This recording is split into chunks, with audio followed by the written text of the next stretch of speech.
Hello everyone, welcome back to Rob's Gaming Table. Today on the table, of course, we're playing more Gloomhaven, Buttons and Bugs. Welcome to episode 3 of the series. If you're looking for the other episodes, check the playlist that I've linked in the video description. Hello. Thank you to those joining live, of course. Thank you. Thank you to watching later. I appreciate it. Thanks to all 8 of you who've already clicked the like button and we just started. I appreciate clicking likes in advance. That's like very dedicated and I love it. Thank you. Thank you. I know we are playing this a little quick. We are on episode 3 already, 3 days back-to-back streaming. They're not as long of streams, considering some of the other playthrough series we've done on the channel. Take our sweet time, discuss the game, have chats, play live, long-form content, where we kind of don't care about time, which is not everyone's cup of tea, but I do know it's hard for people to fit in their spare time to watch these episodes when they're happening live back-to-back-to-back. Some people it works out, some people just like to watch it later no matter whether I stream live. So I might continue playing every day as we go forward until we're done, or I might take a break and then pick it up next week to give people time to catch up so that we can have more people joining us live. Because obviously as we, stream 3 to 4 hour streams each day, people just can't keep up. And it's kind of like more exciting when people are here in the live chat. It's more full, of course. Of course. More people yell at me when I totally mess something up. It's all good. But hey, how's it going? Good morning, everybody. Good afternoon.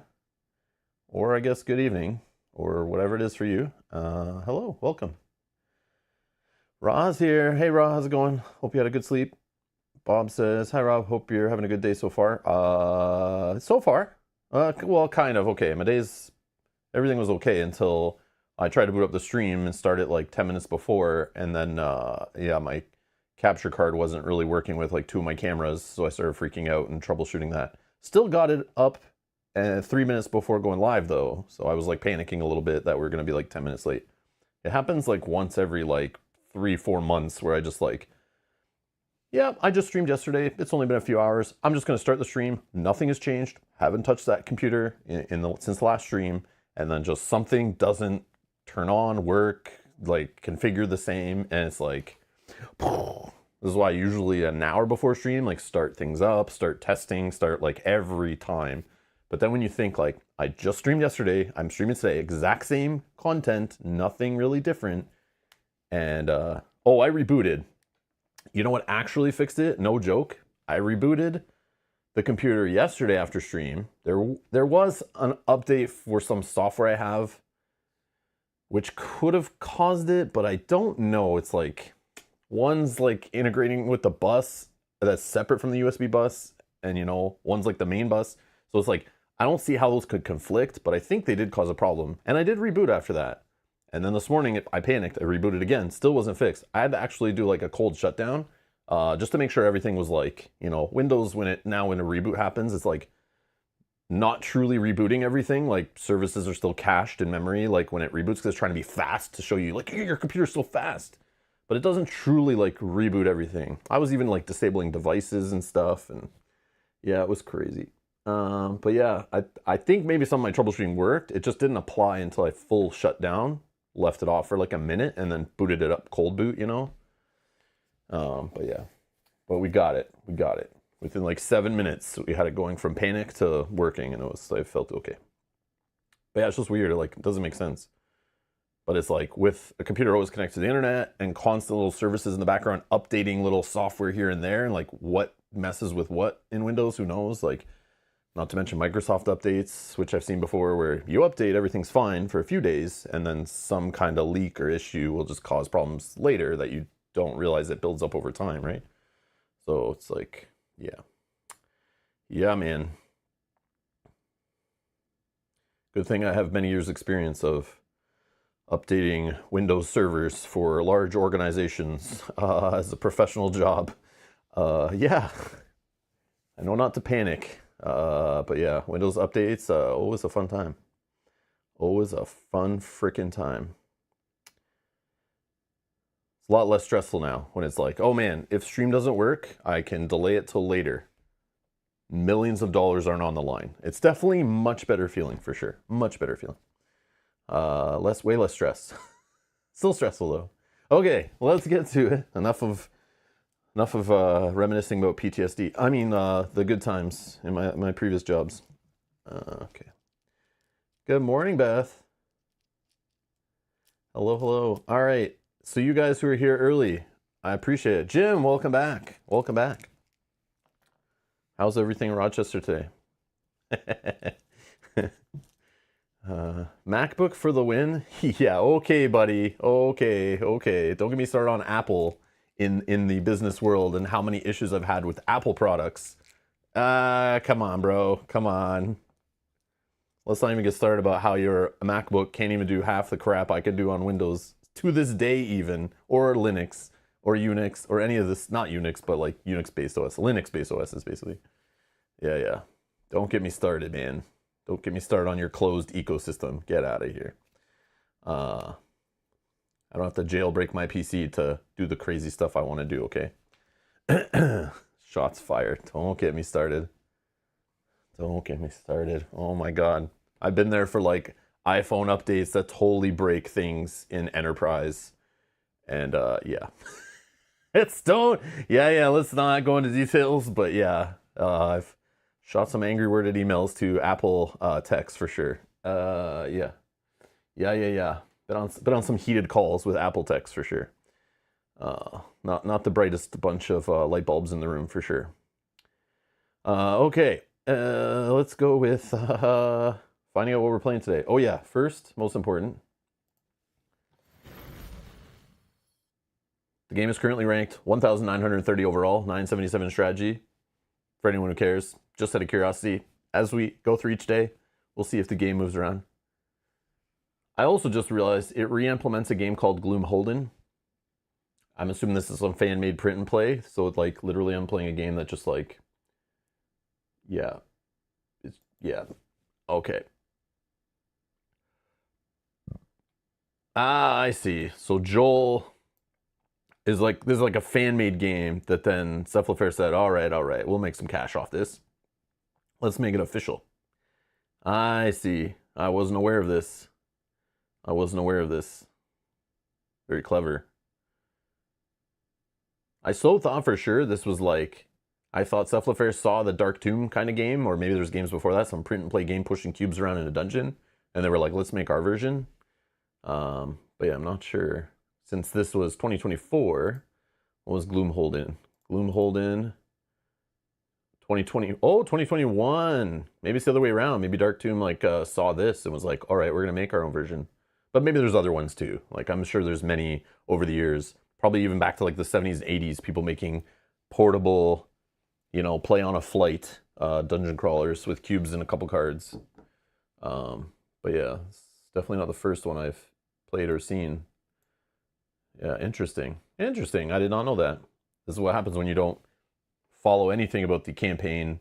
Nothing. You only hear it through word of mouth, and then you buy it and play it yourself without reading any marketing or any hype. I have no idea. I'm playing this like so blind. Other than you guys telling me about this game when it was on crowdfunding.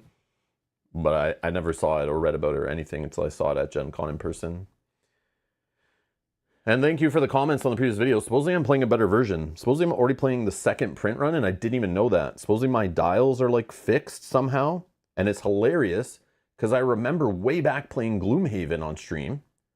And we backed it on the second Kickstarter. After the first one I went, oh, this board game doesn't have enough minis. Why aren't the enemies all minis? Why are they standees? And at that time I was like, all big Kickstarter dungeon crawler games have to have minis. And I was an idiot. And then I ended up hearing good positive feedback from real people who played it. Not just paid actors on previews like myself. And then, I'm just kidding. Then I remember getting that game and people commenting how in my Gloomhaven printing that we were playing, it had better dials and they were fixed. So it's kind of hilarious. I'm playing a second edition of a Gloomhaven title that has fixed dials. I was like, what are the chances of that? That's crazy. Crazy, right? Oh, it was a tiny, Emil says it was a tiny, Gloomhaven was a tiny, all-in-your-hand kind of PnP game. You're saying I have to hold a hand out and I play it all in my hand? I don't know if I ever want to play a board game like that. I'm probably too, like, yeah. I'm too lazy to hold my game up the whole time I play. I already have trouble keeping my hand still with cards in it. I'm flicking and moving cards around. I can't stop fidgeting. I wouldn't be able to hold the map still. I'd be shaking and like cubes would be sliding everywhere. Like, I can't do this. It's like every time I play, there's an earthquake event happening in the game. I get it. You were holding it. I see. Oh, it was about turning and flipping cards you played, moving. Oh, so this is not even like exactly the same. It's just like that was like a spiritual prequel to this kind of thing. Like that was just the start of an idea. Because this, I'm not playing this out of my hand. I'm not flipping stuff like that. I am flipping the cards I play though, so I can see that that be a thing. That's cool. I didn't know that, and that's neat. Cool. All right. So thank you for being here at the start of the stream. Those are here. We're gonna decide. I'm gonna put a poll in the live chat right now. I'm gonna bring these. We're going to take a look at these, both the options. And at the end of last stream, I said like, oh, we're going to go on to play scenario 6, right? Pest control. And then I was like, oh yeah, I forgot I have a promo card I got at Gen Con that we're going to have to decide between. And yeah, so you guys are going to, who are here voting, you're going to decide which one we play during this playthrough. And I'm good either way, I think. And I did make a comment how you guys could ruin my day today. And let's see if you can figure out how you can ruin my day by your choice here, okay? I'm going to put the poll in the chat now, and then we can look at each one. So, this is the promo card. I think this is from the Origins promo, but they still handed it out at Gen Con. So, at Origins Game Fair's convention, a much, it's like baby Gen Con. It's a North American board game convention. There are some publishers there, but there's a lot of publishers who blacklist that convention, don't really go. Not the same amount of people go. It's in Columbus, Ohio, not far away from Indianapolis. I've been a few times, but it's definitely not big. It's not as big. It's not as flashy. It's nice. It's like more chill, but it's still got a dealer hall, still has lots of publishers, and there's publishers that go there and do the same idea, try to sell games. But usually they're there demoing games before they release at Gen Con. So there they gave out a promo, I guess. Called Scenario 5.5 Arena Challenge. It's a level 3. So we'd actually get to level up we get to play with a level 3 attack modifier, track card, whatever. We get to upgrade 2 of our cards, I believe, that we're playing with in our hand to 2 level 2 cards. And we get extra health. And we can carry, I think, 1 more trinket item, right? 3 divided in half is 1.5 rounded up. So we can carry 2 trinket items. So that's part of your choice. But Scenario 5.5 is an arena challenge. You may play this after Scenario 5. So we just played Scenario 5 yesterday a couple times, let's say. F my life. And the crowd is excitement has yet to die down. Button's lips curl into an impish smile on second thought. How would you feel about a rematch, he asks. So this is already a fan favorite scenario, what I gathered yesterday after the comments in the chat and everything. That Scenario 5 is definitely a fan favorite scenario in this one. So it looks like they doubled down on that with a promo card here to do a rematch. Monsters, King Button, Bandit, Archer, and Mouse. The goal is defeat all monsters. Okay. So if we play 5.5, yep, King Button's back. We have some archers. We got a mouse, or we have an archer. We have 2 mice. And that's kind of the map there. Looks like we have some hazardous terrain that can wound, some muddle. So yeah, it's like a little rematch scenario, but with different enemies. Okay, that's option 1 in the poll in the live chat. If you're watching on your phone or PC, just go to the live chat. You'll see a poll there. You can vote, and we'll play the one you want. The other option is just going at the standard route, playing pest control. I think they both go to the same place. Let's check. This one, the promo one will go to Scenario 8, going up. Oh, here's a doozy. So that's what happens on the promo. This will also make a difference on what we do here, which is kind of interesting. In this pest control one, it's only level 2, so we can choose our 1 upgrade card and our 1 pouch item and whatever. But we're playing Harrowing Infestation, Sewer Rats, and Spitting Moths. Completely different enemies than in the other scenario. And then also when you're Silent Knife playing this one, you will skip to 9 and play 9, which I'm assuming is in our personal scenario. Otherwise, you go to 8. So it's very interesting. The promo doesn't have the exact same pathing like we saw last time. Maybe there's an errata on the internet somewhere where someone said, actually, it's supposed to say this. Because it looks to me, if we play 8, we actually skip our personal scenario. We would still get the items from it and everything. Let's not get that wrong. But I'm going to check 8 here and what that says. Yeah, 8 goes right to 10. So if we choose the 5.5, if you vote for 5.5, we would play scenario 8, assuming we can get through this one. With a couple tries. I think we'd try, if we do lose, we'll switch it to easy, like if we see the point right away on the next playthrough. I like the challenge of 5. It was fun to play it back to back to back, but I don't know if I want to do that every time we lose. So maybe we just like drop it to easy and try again. Or maybe switch cards and try again. But after like 2 failures, maybe we just like move forward or something and like fail forward just to make it more interesting. Or we just end the campaign. I'm down with that too. I just don't want to play the same scenario. I know people start complaining. We sit there for like 3 hours on the same scenarios. Like maybe not the most entertaining. Obviously you can skip. I'll put timestamps and stuff. I should go back and put timestamps in those so people can skip to like, you know, the final attempts and stuff if they want. That's a good idea. I probably should do now that I think about it. I know it's tough, right? Should I play it as is, or should we house rule it that we go to scenario 9 no matter what? You know, I bet they meant to put scenario 9 on there. I bet they meant not to skip it for the silent knife because that seems kind of weird, but maybe they put it in there for like make more replayability to make it different. I don't know. We could rule it that we just skip number 8 just to make it even. Like maybe we do that, right?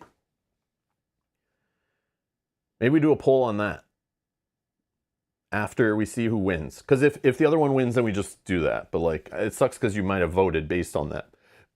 Yeah, I didn't think about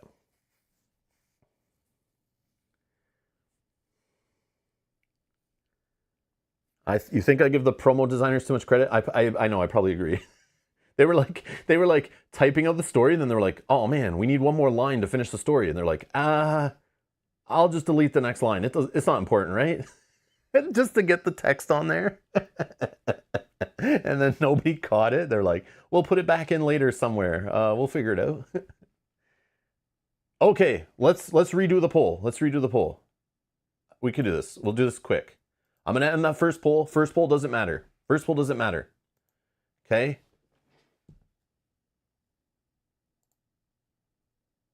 Let's do a quick poll.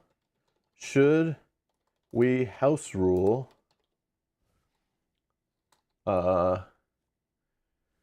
scenario 9 on 5.5? Okay. Yes or no? I'm going to put that in for like 1 minute. Should we add the line Silent Knife plays scenario 9 to the promo card? Then we, based on that decision, we'll do another like 1 minute poll. We'll redo the first poll. Yeah, because see, more people voted for 6, so they wanted us to play Pest Control at level 2. And maybe this would have changed. Maybe they just don't want to see me play against King Button again. Yeah, Mark says level 3 is tempting, but King Button again? Yeah. Minion, yesterday's stream was totally fine. Totally fine. It was part of the adventure I love on this channel. It's frustrating to like a lot of content creators don't have this where it's like you play a campaign live and you're playing scenarios and things you've never played before. So at first it used to stress me out. Like I'd play everything recorded, and if something goofed up, like there was an errata or something broke our campaign or something went completely wrong, we played a rule wrong the whole episode, I would literally scrap it, tell everyone to meet again next weekend. I would email the developer or publisher, whatever, and we get it corrected, whatever, and then we record again and act like the first play never happened, and then we'd have that episode. Or we just wouldn't have the episode at all, and sometimes we just skip ahead and be like, yep, you can find out what happened on your own in your own game, but we're going to skip it. Because I didn't want to have like mistake playthroughs and playthroughs go super long. I wanted to have all the dead time edited out and all that stuff. But playing live when you're like, who knows what's going to happen in the game? Who knows what issues are going to happen? That's why it's always scary when you're playing a new game too, because you never know what's going to happen live, right? And sometimes you're just going to fail in a game that has no fail forward. And it's like, to continue, you have to replay the scenario. And I want to stay true to that. I'm a gamer. I want to play the game as I want to play it.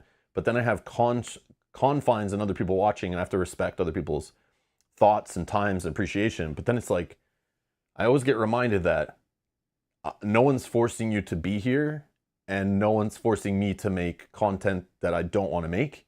So it's like, I gotta understand that, like, I'm okay to be myself and be different and make my own content, and that it's not going to please everybody, but you don't have to click on it. So you can bitch all you want and want me to change it and make it fit what you want, but there's somebody else out there probably making the content you want. Just improve your search skills, you know, and find it, because I don't need to make it for you. That's just where I'm at now. But playing live, sometimes it's like, we'll just go by on the fly with whoever's here watching. We just decide how to do it. So yesterday we failed on the mission, and I thought, I'll replay it again at least once. And sometimes we house rule it where fail twice and then we move forward, or fail, then we change the difficulty and stuff like that. So yesterday we did a few attempts. I'll say more than 2 on scenario 5. That's why the stream was longer, but I didn't want to end the stream until I won. So we kept going at it. So it was pretty interesting. Trying different cards, switching things up, different strategies. Some of the dice rolls went really bad and some went really good. It was very interesting. So we are going to house rule scenario 9 on 5.5. 75% of you want us to change it. Thank you all that voted. Much appreciated. All right. And then we are going to go to which scenario? Okay, so now we're going to do 5.5 or 6 based on us house ruling that it'll both go to the same place, which will be, if we win, it'll go to the personal scenario for Silent Knife, our character, okay? So I'll put that poll in the chat. So it's either we're playing level 2, 6 pest control, which has herring infestation, sewer rat, spitting moth, and it will go to scenario 9, back in the walls. And remember, when we play 6, we will get access to the items on 5.5. You get everything before it that you skip even, okay? So don't be worried that we're going to miss out on these items because we don't play the scenario. That's not how the game works, okay? Or we could play 5.5, which is a level 3, so we get a little bit more upgrading. I'm sure it's because the enemies are harder. King Button is back again, who gave us some trouble yesterday. Bandit Archer and Mouse, which we've not seen Mouse before. I haven't seen Mouse at all, actually. But we did see that Mouse would have been in one of the scenarios that we ended up skipping or choosing not to play in our playthrough yesterday. And then we ruled that we'll still go to the same result here. We just assumed this was maybe an issue, that they did not include scenario 9. Because if we play this as written, we would skip scenario 9 for the Silent Knife, which is kind of weird, right? I don't know if it was intended or not, but we're going to pretend that it's also printed on the other card. So if that changes your vote, go ahead and vote. Either way, we'll get to scenario 9 after we beat or skip this one, depending on what happens. But we're playing live. Yep.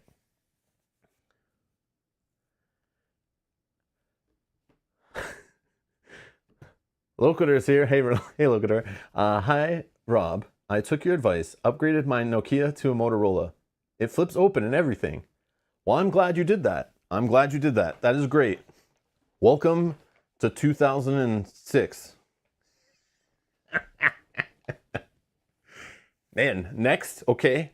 I know you just got your new Motorola that flips, but I'm gonna tease something that's upcoming. Your next device, get this. It will have its keypad, okay, its number pad, hidden inside the phone, and you're gonna buy the next Motorola, and it's gonna slide out. It'll slide out, kind of like a little jackknife kind of thing. It'll slide out, and then you'll see the keypad hidden. That's the next device you're getting. So you thought flipping was cool? Wait till you see when it like extends. Oh man, it's amazing. They'll probably even use it in movies and stuff to make it look all futuristic. It'll be crazy. Spoilers, that's your next device, okay? But enjoy your flip phone for now. Enjoy your flip phone. Be safe with it, okay? Has a lot more features now. You know, make sure you get the proper training so that technology in your hand, you're not like misusing it. Oh, you were eyeing a BlackBerry? One of Canada's greatest achievements, the BlackBerry. Oh yeah. Yep.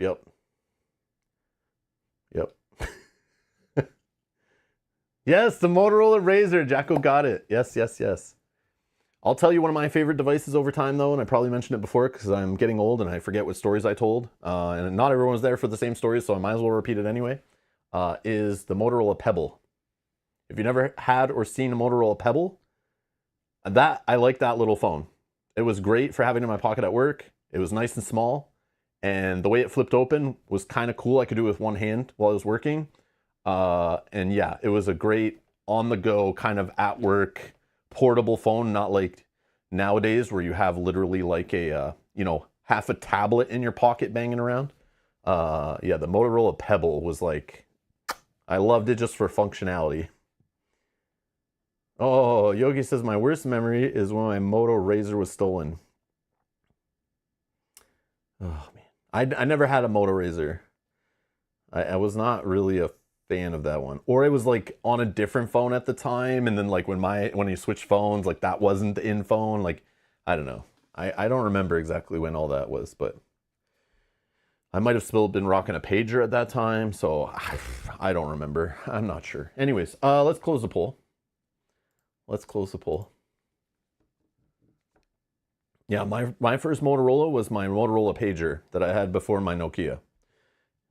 Back in the mid to late 90s. That was good times. Anyways, back in my day. Yeah, Blackberries were cool. I was all about it because where Blackberry's headquartered is literally like less than an hour drive from me. So yeah, it's kind of cool that like people that I knew from like high school, college, university, all like some of them went to work there and stuff, which was cool. But then, we all know if you haven't seen the documentaries and stuff, go watch the documentary / movies based on BlackBerry and like the rise and fall and stuff. Oh, it's not, yeah. But yeah, we used to have them at work. Everyone did, I'm sure, at the time. Yeah, that was interesting. I don't know if I ever had a personal BlackBerry though. I had ones provided by my job, but I don't think I ever spent money, my own personal money, to own a BlackBerry. I was not really into them because around that time when Android was coming out, I was all into Android like right away. Because I thought that was cooler and had more potential, and boy was I right. Boy was I right. Okay, so we're gonna play scenario 6. Wait, what? Is that real? Okay, we're playing scenario 6. I'm down. Yeah, let's not deal with the promo. I'm totally with it. Okay, cool. I did not expect that to... Basically, I think that was like roughly the same results. Yeah, it was. 58% want to play 6, and the errata on the play scenario 9 didn't really change the numbers. So that's interesting. Okay. Cool. So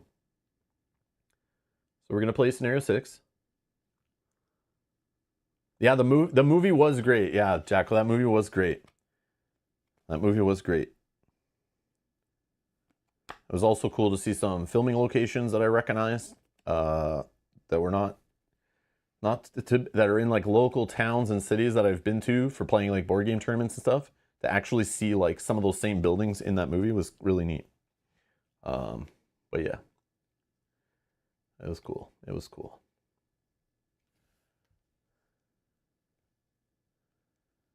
Okay, it wasn't filmed in the same place that BlackBerry was, which was interesting. At least not that I remember, because some of the places I recognized were not.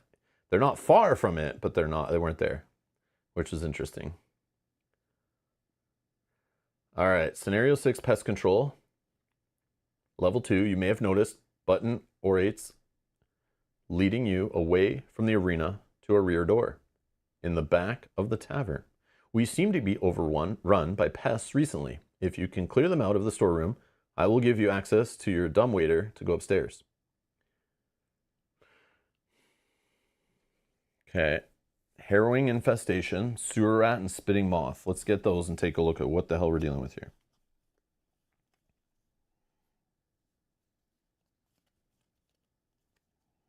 Oh man, there's frost and flame demons in this game. Oh god. Mouse. He's so cute. Oh, he's got... How's a mouse have retaliate? I would just step on it. How's it biting me back when my feet crush it in like one step? I don't like the way they give a mouse retaliate. Get out of here.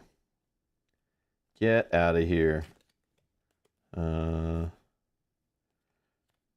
Oh, harrowing infestation is a freaking like rat abomination.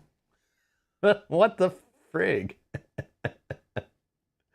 Okay, I like it. The way they like it's the whole like little we're playing like, you know, we're all shrunk down, kind of funny. Our monsters are like tiny monsters.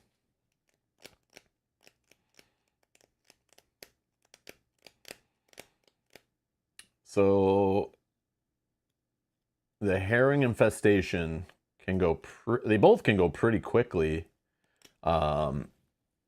initiative wise, but the infestation has range attack or range muddling and then healing itself. So it attacks melee, but then range muddle, heal self, or move to attack to heal self. Oh my gosh, 9. This thing is going to be healing like often and has 9 health. I don't know if that's good for us. How many of them are there?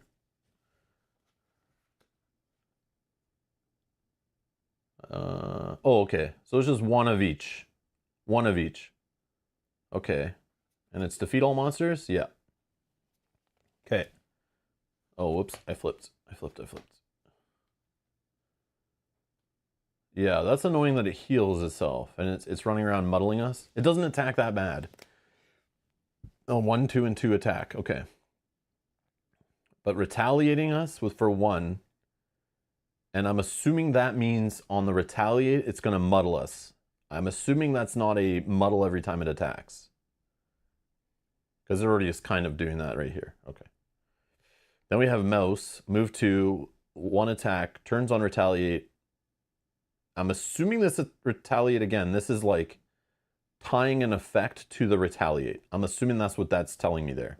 So every time I get hit by that retaliate, after I go on that turn, attack this guy after 6, I'm going to get damaged for 2 actually, because he has built-in retaliate. I'll get hit back for 2, and then I take wound. Little mother friggers. Or it moves for 3, attacks for 2. Or it attacks for 1, moves for 2, attacks for 2, but with pierce. Because it has sharp little teeth that pierce through my armor, I guess. Am I looking at the wrong scenario, guys?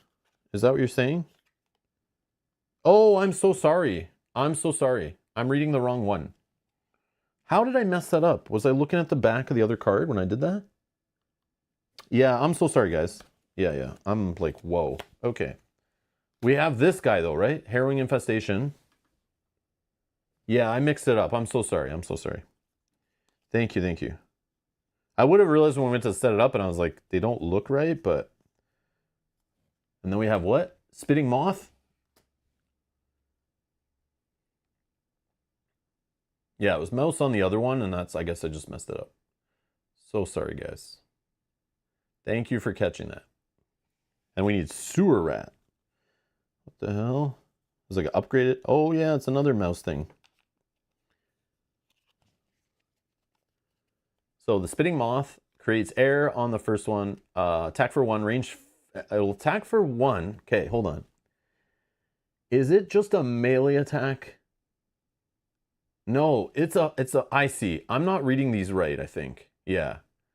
This means it's going to attack at range 4 and also poison. This is going to attack at range 3. So this is actually a ranged attack at range 3 and muddles us, right?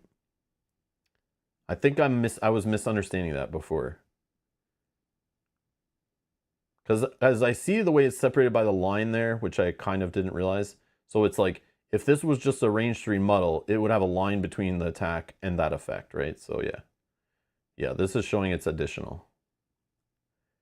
And then we have heal self. Here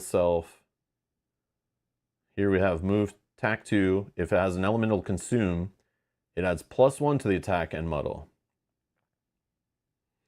And this guy's all range attacks. always flying, which makes sense. And then on attack will always muddle. And this one on retaliate 1 will muddle, I assume. That's what that is. 9 health, 8 health. And then we have Sewer Rat. 3, 41, 80. Move 2. Turns on retaliate of 2 with poison. And then heals 2 self. Then we have move 3, attack 3. Then we have attack 2, move 2. Then attack 2 with poison. 16 health. 16 health. No armor at least. And heals. Holy crap. And heals. Huh. What do we do about this guy? That's kind of crazy. It's kind of crazy. And we have the right enemies, right? Harrowing Infestation, Sewer Rat, and Spitting Moth. Yep. And it's defeat all monsters, level 2. Okay. So let's see if we match them up here. This guy's number 3. The Spitting Moth's number 2. And this guy's number 1. 9 health. 8 health. And 16 health. Oh boy. Oh boy. Okay.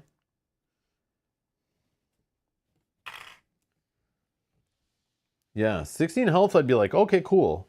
But then heal 2 sometimes. Hopefully we don't roll that minus a lot on that guy. Ugh. Or we roll it before we start attacking him is fine, I guess. Get it out of your system. So we have obstacles here. We have 2 little potion bottle obstacles. We have some obstacles on the side here, like some little basket or something. And then we have an obstacle here. Then we have just 1 hazardous tile there. It's a 1 damage and implies poison. So it's like we definitely would love to get poison on this guy. Although he would heal it away, though, that's the problem. But I mean, even putting it on him stops the heal and possibly leads to more damage on him. So I mean, I wouldn't write it off. I think poison is the key to this guy. Or really timing our ×2 properly for this guy would also be good. But I see what they did here. I love when they give the guy with the high health, who you want to get off the board because he heals, but then they put other guys there that are going to muddle the crap out of you. So then you start hitting way less or missing against this guy. So it's like we kind of want to deal with the muddle guys first, which I think might be okay. This guy's very similar kind of like attacks, if you think about it, to the beetle a little bit. Like he has the like 2 attack when a move. It's a little out of order, but and then a move and attack for 3. So it's like he moves for, I guess he doesn't have a 1-point move, but he does have a 3. So he will, oh, maybe the beetle only had a 2 was the top. But either way, I'm thinking this is like the melee guy who might be chasing us around the map. They did put him in the back, so we maybe can avoid him for a couple turns. But then it's like also this guy who has 2 abilities that heal kind of mean that we want to attack him and like when we start working on him, we got to finish him because he'll just heal back up if we attack him, then work on another guy. We need to finish this guy. And then this guy's only hitting for like 1s and 2s, but he also could poison us.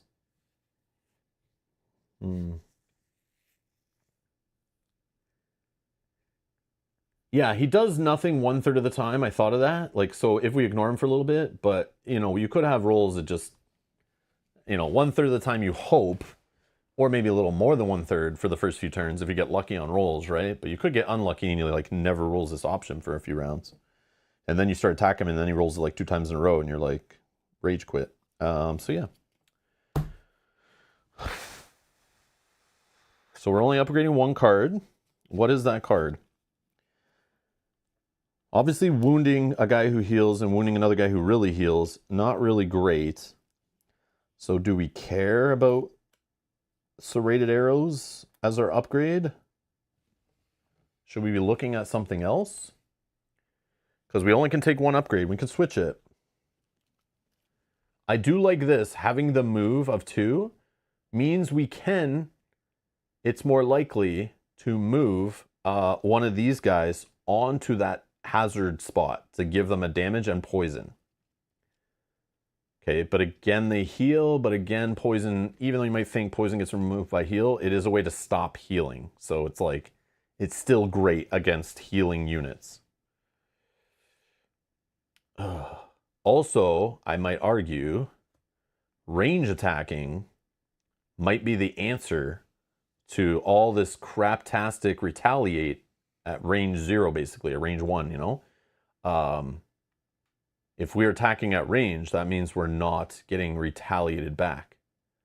But if you're just waiting for our one retaliate to only attack them, they're going to heal up before you get to finish them. So, like, we would need to do range attacks and also melee attacks anyway, but this would just reduce the amount of times we're getting hit back by retaliate. So there's an argument for range attacks are pretty hot in this one for the guys with retaliate. And because of that, multi-attacks are actually not as hot, because if they are if they're not on retaliate. This guy is built in retaliate.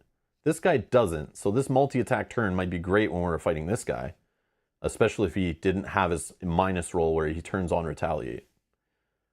So this still could be great. I just don't know if it's the card we take, you know? Because we only could take one. Maybe healing might be good with all their poisoning. But again, a 5 heal, if I'm poisoned, kind of really feels bad. Also, poisoning them more does feel good. And more darkness. So Pain's End / Duelist Advance could be an option. It's not the worst. What am I looking at here? Nice smoke bomb. Okay. I mean, we could add poison and wound to some attacks for a little bit. Try to attack all adjacent enemies. Again, if they're adjacent, I'm getting hit with retaliate possibly a few times, maybe even. And we can discard this whenever we want. It kind of sits in our active slot, so we want to pull it back. You can leave it there the whole scenario if you want, but we don't want to kind of leave an A card sitting there for too long. And it has a ways to wound them. Gruesome Advantage is our big throwaway card. Again, if it lines up, it'd be a great way to finish the Sewer Rat. But sometimes maybe the Sewer Rat will be up in our face more than the other enemies, and we just need to kind of fight him and deal with him. So, like, we may end up taking him out faster than we think, especially if he doesn't heal often. Having our own retaliate against the 2 melee units might be not bad. Although this one does have a range attack, but it's only for 1. But this one range attacking us, like, this guy would love to kill first maybe, but I don't know. He doesn't hit that hard really, but he does poison us. And muddle us, actually. Poison and muddle over and over again. This guy might be the sleeper that we need to take out right away. I don't know. And then Spring the Trap. So we have an attack of 2 at range 3. The next time an enemy enters a hex within 2 range, it suffers 3 damage. Not the worst. And or we have an attack on the bottom with Immobilize is pretty good against some of these guys to attack them and step back. But again, this is on the bottom. So we would have to pair it with the one that has top move to be able to attack, immobilize, and retaliate and move away to have the immobilize actually matter. I love this open wound, man. I want to hit for, like, you know, I doubt we get both of them to fire off because it's like until we get more elements available, but because I think this, yeah, if we don't, this card we can't get fire until we level up higher anyway. So the most this is doing is 4 ish. Obviously if we're invisible, we can change that maybe, but this could give some wound. I like this 4 and a move 5, but I don't know. I don't know.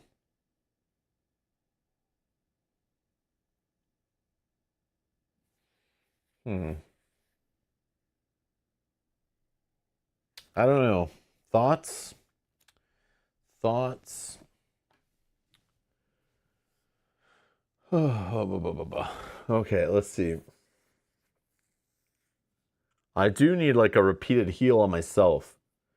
That's the other thing. I probably wish if we have the option for an item to just heal ourselves, that might be the play.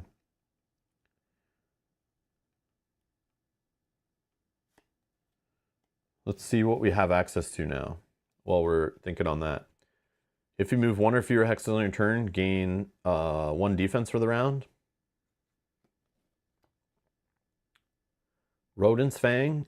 After moving 4 or more hexes, add +1 attack to all your attacks this turn. I don't know if that's for me, but I mean, I could make that work, but I'm not really feeling that one. Then we have our helm we talked about before. We have during your attack, gain advantage. Okay, all good stuff. Well, this is what we used yesterday in our final attempt, pierce attack of 5, which we don't need this right now. See if there's anything that really screams out. The default top action of your ability cards is a 3 instead of a 2. I mean, that's not nothing. I would take that one for a second hand item if we just can't find something better. That's not bad. Leftover table scraps. During your turn, heal oneself. This is what we need, right? From scenario 5? Yep. I think we want this just to heal away poisons as we see fit. During your turn, control 1 enemy within range 5 to move 2. Yeah, we can't have both. So, I mean, I would like that to move them onto the trap to give them some poison again. But we have our own ways of getting poison. But, I mean, more poison is great. Having other options. So, I think we're taking this one for sure, right? Then we have Iron Nail during your turn. We don't need Pierce right now, right? There's no reason for Pierce. I don't see any shield symbols. I don't have any of these elements available, so that's kind of not happening. Let's see. Let's try to eliminate some stuff. No, those still are possible. That's still possible. Okay, we have these elements I'm not worried about. We don't need Pierce. Venomous Fang, still a solid play for this one. Heavily considering that one. Drop a power potion, add +1 to all your attacks. Maybe. We're not allowed to, so I don't think we can take it even. Yeah, so we're not even gonna worry about that one. Unless we see something that's way better. Add jump to our movement. There's not much terrain in this one, but I mean, sometimes to get into position to line up an attack, but we're not that kind of character attacking like multiple positions and stuff. But could be a good way to get away from somebody in a scenario with more obstacles. During your movement, add +1 move. I don't think we need this. The enemies are going to come to us. Except for this guy who's attacking at range 4 might get annoying because we'd have to make sure we can move to him, but we have good movement, I think. So...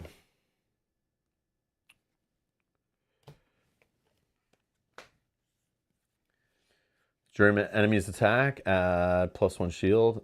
Not the worst thing. Add push on a melee attack. I don't think there's enough traps to warrant push. But I mean, there is one.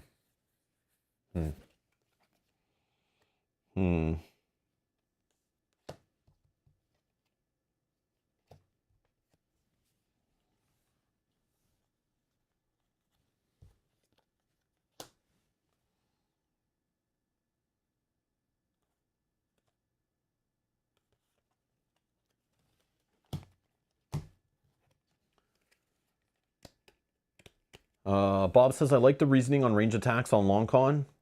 Yeah, I think that's a good one, I think.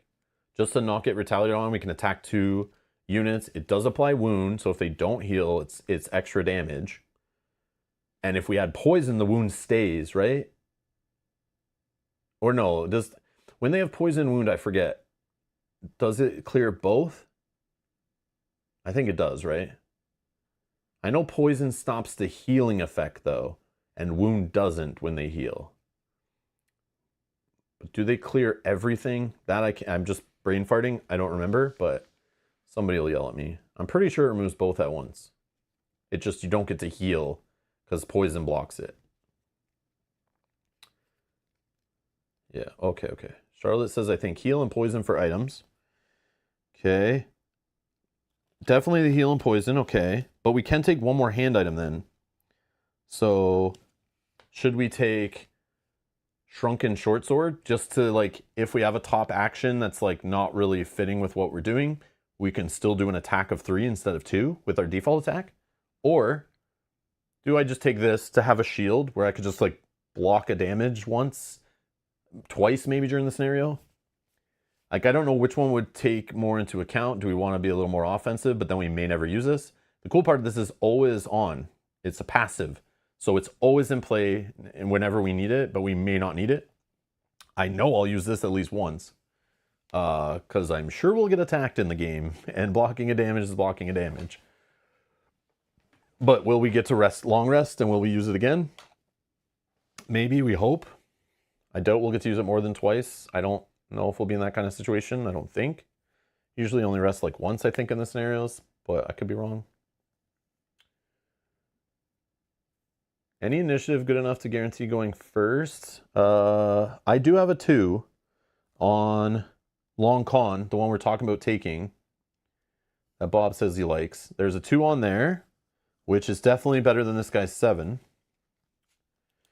And then this guy's a 3. So yeah, we could go first on the front side of Long Con. And if that's our card, I think that's on, which one? That's Serrated Arrows is a 95. Yeah, so that's really our only one side. And we usually flip that pretty quick.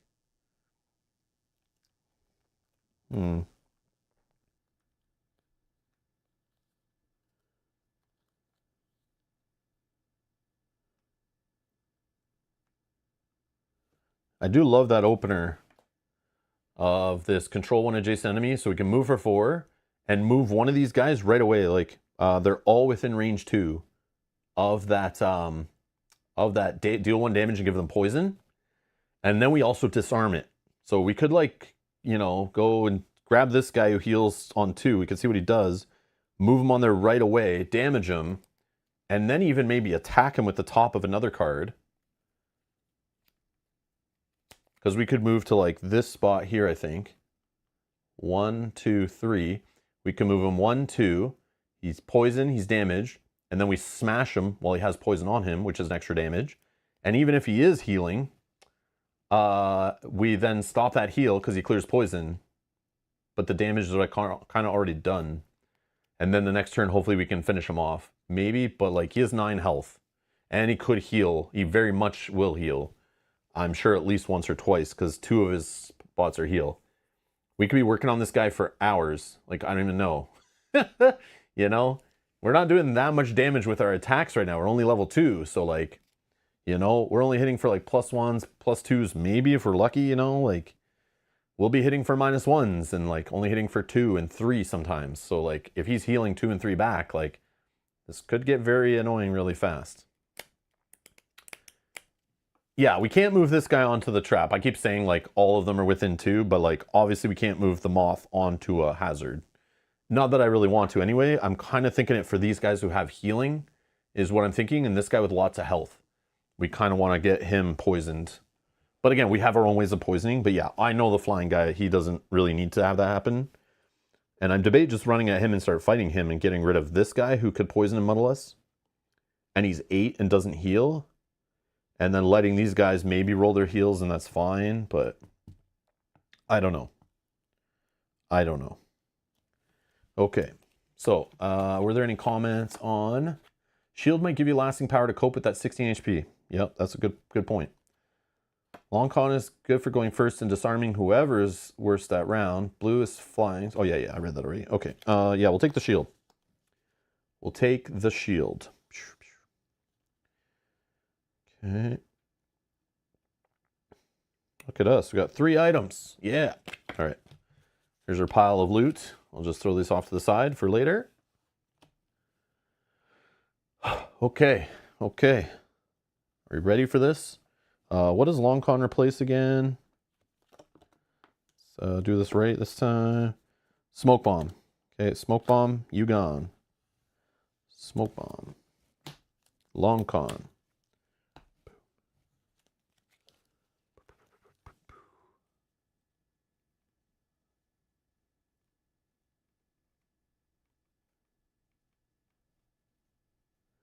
Okay, we ready?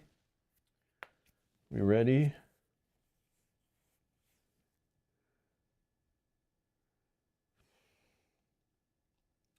So we're opening with this.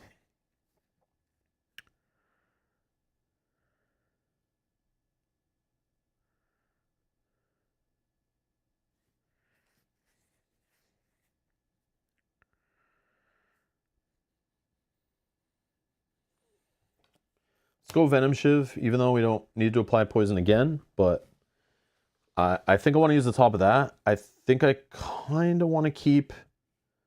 I think we'll have someone adjacent to us, though, on the next turn, so the double attack, maybe we don't need the move for the top. Yeah, maybe I play this quick reflexes. Because then we could throw poison around with the bottom of that, maybe. Or heal if we need. Gives us access to a 38. Yeah, I don't want to waste the bottom attack here. I know we'll need it. Let's just go with this one. Okay, let's see what the enemies are doing. Let's start the clock and we'll see how quick we can get through this. Plus, okay, it's not healing. He's attacking for 2. And if there's an element he can take, which will be this one, unless I make it disappear, which should, but I'm sure on the back of one of these cards there's another one. He will attack for +1 and muddle. This guy moving for 2, attacking for 2 at range 3 with some muddle. And this guy's moving for 3, attacking for 3. That's disgusting. Huh. Yeah, that's a lot of hits. A lot of hits. Holy. Oh wait, I didn't finish. Why am I like not? Yeah. What is happening? I'm like short-circuiting. Okay. I think we rolled for all of them. I don't know why I didn't continue rolling. And then just thought that's what the results were. I was trying to shortcut, I guess. Okay. Oh yeah, we should be at 12 health, right? Because we're on a level 2 scenario. We didn't play the level 3 one. Right. Okay. So we're going at 2, 38, 27, and 80.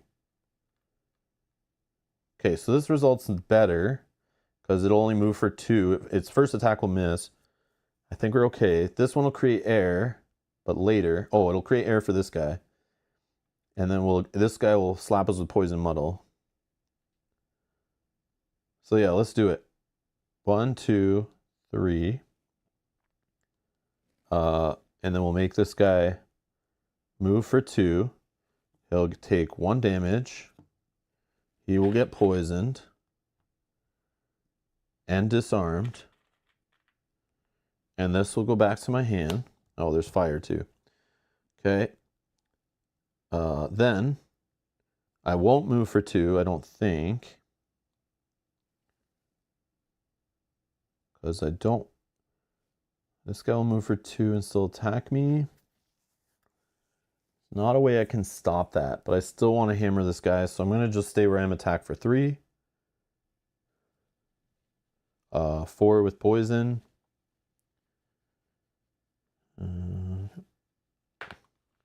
We rolled 0. So 4 damage. Down to 4. He will retaliate down to 11 and muddle me. Thanks how that's all works. Great. Muddle me right before my null turn. Awesome. This will go back to hand.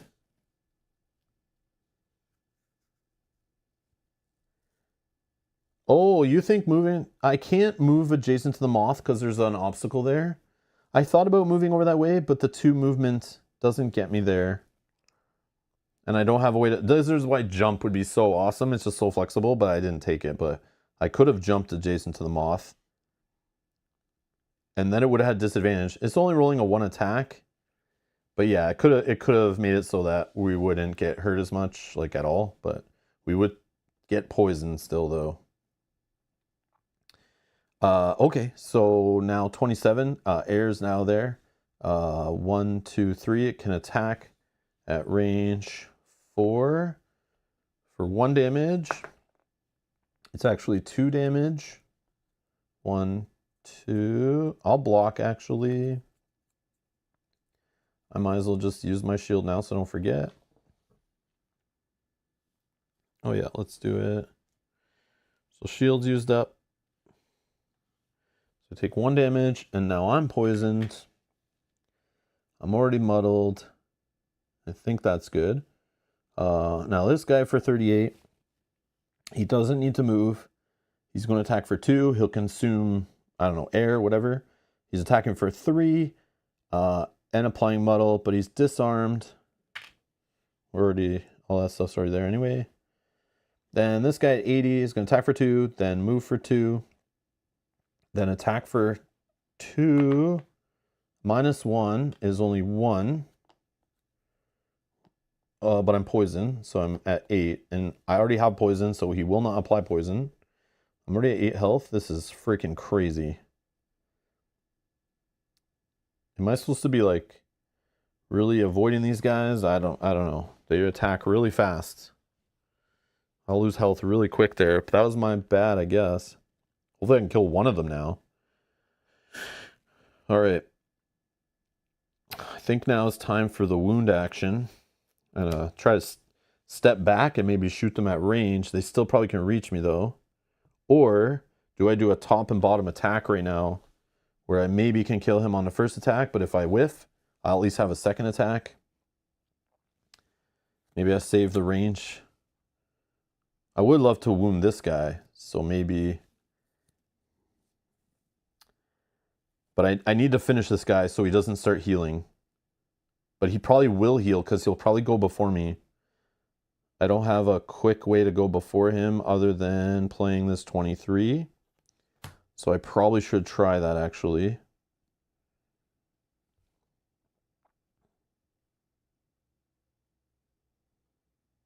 Yep. I think I just go with 2 melee attacks and just start hammering. I don't know. Maybe I can heal away my poison on my turn. I'm not sure. I'm like, yeah. I'm a little worried what's going on here. This I'm maybe taking a way wrong approach to this. I feel like yeah. Maybe it was too aggressive there.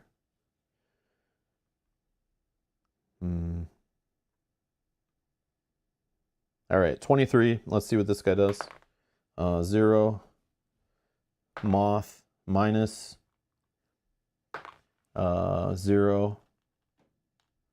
Okay, we have 16, 27, 41. This guy will go at 16 before my 23. He doesn't need to move. He'll attack for 2. It's actually 3 with poison. He misses with a null. Nice, on the minus. Okay. But then he heals 3 self, but he'll heal away poison only. Okay, right. Then, next is myself. I will, sucks he doesn't poison anymore. I don't need to, oh yeah. Let me do this right now, heal oneself so I don't forget, just to get rid of poison on me. I don't know if that's the right time to do that, but I do have muddle, so I might miss here. But what I could do is attack first with the poison one, so if I do miss, at least I'll apply poison. So I'm going to attack for 3 on the little green rat guy. I don't need to add poison to it. It is disadvantaged, so... I know I should have focused on the moth like I originally said that should be my plan, and let these rats come and try to chase me around. And I will attempt that on the second try if we like fail drastically here. That's why I'm trying to play a little quicker to like, so we don't take forever on like one scenario, but I do make more mistakes when I rush, so it's hard to balance. Okay, so we're attacking, we roll a minus, so of course we hit our null, but we do apply poison. Oh, it's either way, it's we take the worst result because we're disadvantaged. I forgot to roll twice, but we still rolled the minus, so it didn't matter. It would always be the worst result. And then it still retaliates on us, right? So unfortunately, we lose another health. This really sucks. Really sucks. Yeah, this really sucks. Okay, this will flip, go back to hand. And then we're going to attack for 3, 4, muddle. We got the minus again, of course. Minus again, like why not? Okay, cool. Minus 1.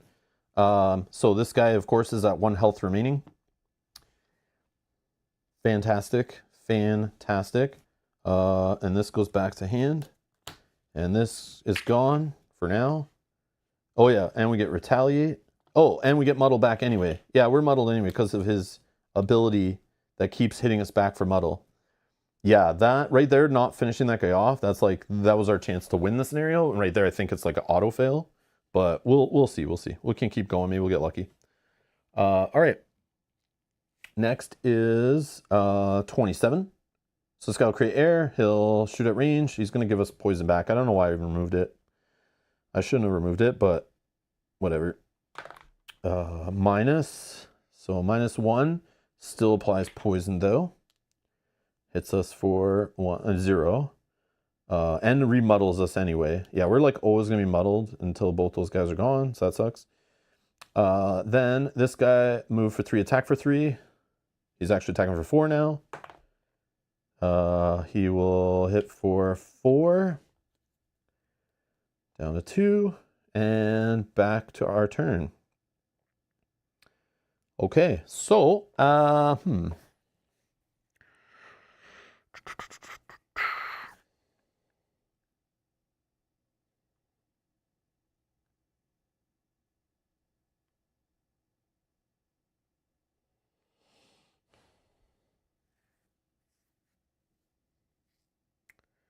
need to get away from this purple rat, that's for sure.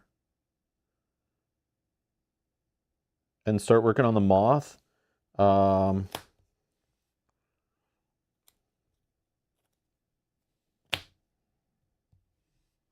right, I'll go at 11. Let's see. Minus, he's going at 7, of course. So he'll do the heal thing, but that's fine. Oh, he's going to attack us for 2. Yeah, we're dead. We'll have to lose a card.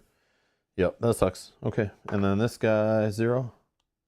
This guy, plus. Okay.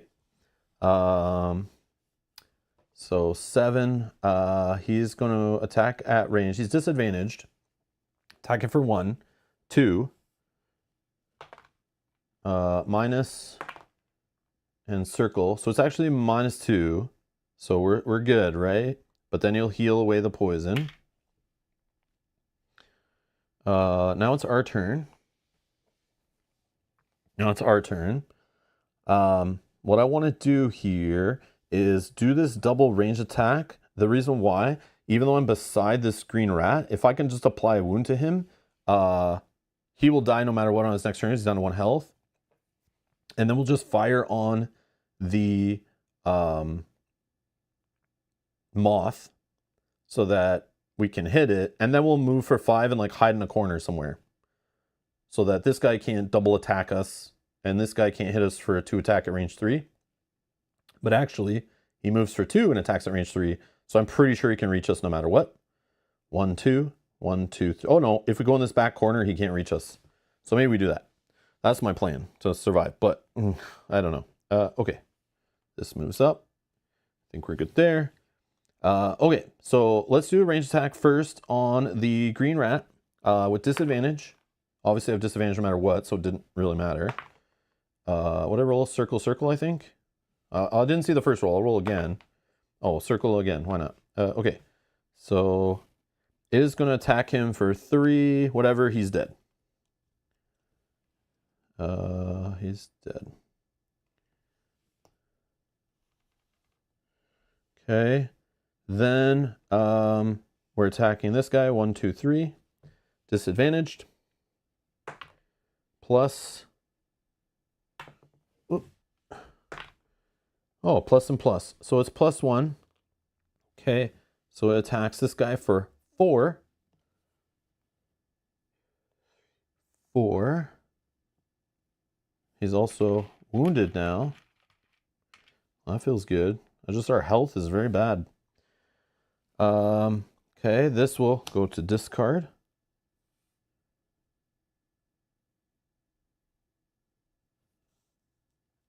And then we'll move for 5 and hide in the back corner.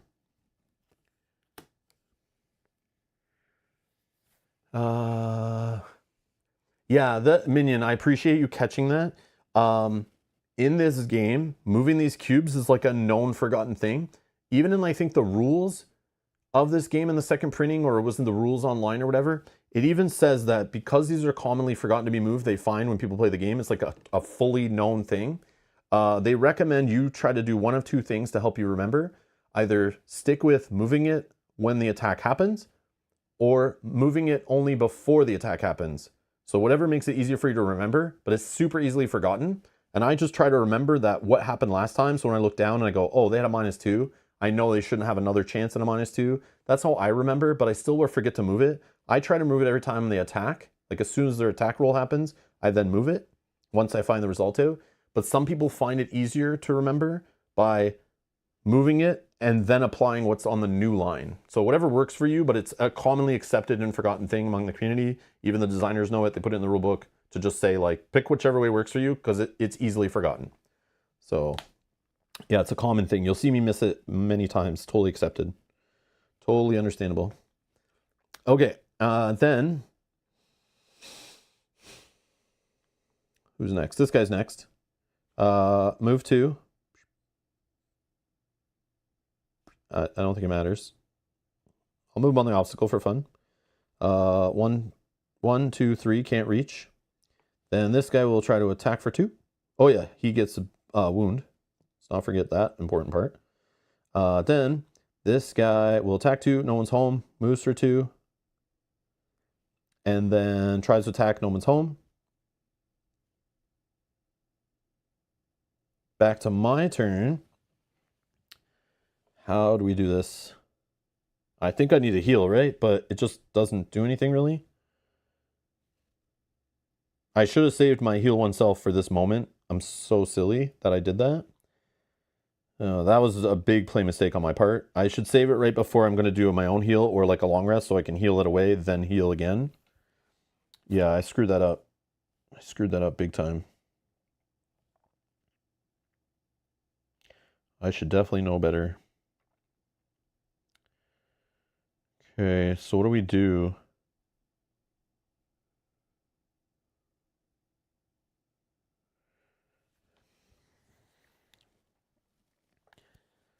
Is there a world where this move 4, 1, 2, 3, 4, keeps me away from the rat? No. The rat could get a move 3, 1, 2, 3, and still attack me there. Then I'm in trouble. But it's less likely he reaches me because there's 2 sides where he doesn't. And then I could just do a regular attack on the moth.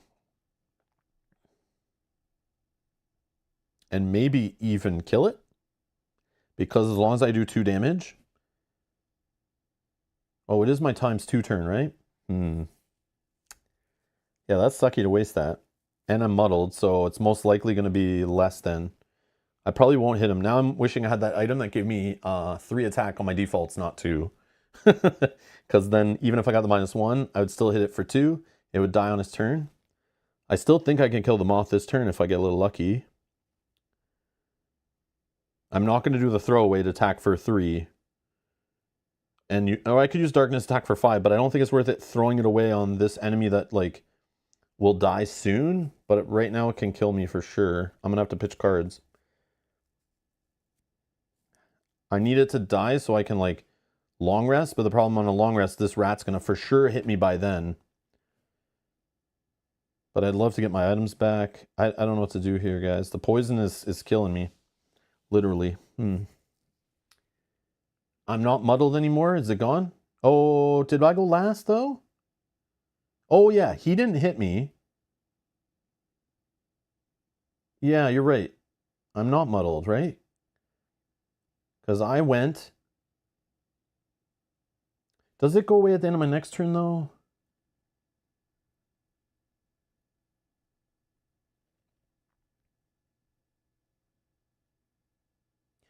I killed the rat, right? He didn't retaliate on me this round, so I wouldn't have got muddle reapplied. So yeah, I think you're right. I think you're right. Yeah, because I didn't get muddle reapplied from the rat or that harrowing infestor or whatever, and then I didn't get hit by this guy. Yeah, so I think I don't have muddle. I just so used to him and this guy just reapplying it, so it's like I'm never gonna not have it. Okay, that changes things.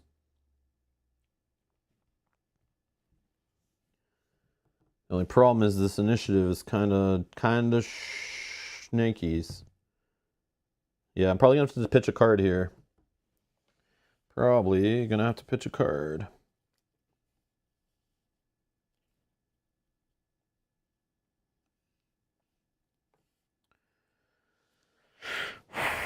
I'll say 38. Moth. I should probably... No. I don't know. Short rest. That'd be the play. I don't know. I think I'm doing it bad here. Well, this guy's going to go first. He creates air. He bleeds. Which is kind of good.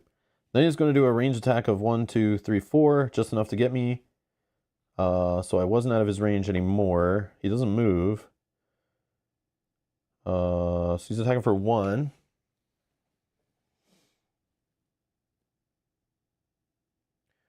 You could move and poison him. Then +1 negates the potential. Yeah, true. But yeah, with this. But I'm thinking of like using the 4 to get further away. But yeah, I think we're okay now that he bled. He went before us. So now he's down to 2. So we really only need to do like 1 damage and then he dies on his next turn, right? So it's definitely different now that he went before us. I wasn't even thinking that that would probably happen. But technically it wouldn't because he has a 52 and 87. So we got kind of lucky on that one. But he rolled his plus, so he's hitting us for 2. So that's enough to have us pitch a... Oh, actually 3. So let's pitch. I guess we'll pitch here. Okay.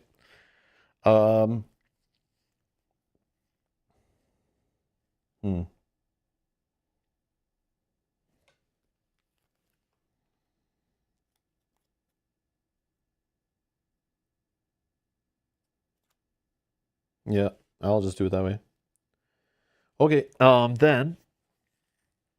yeah. Oh, we're muddled again. We're muddled again. Because he always applies muddle.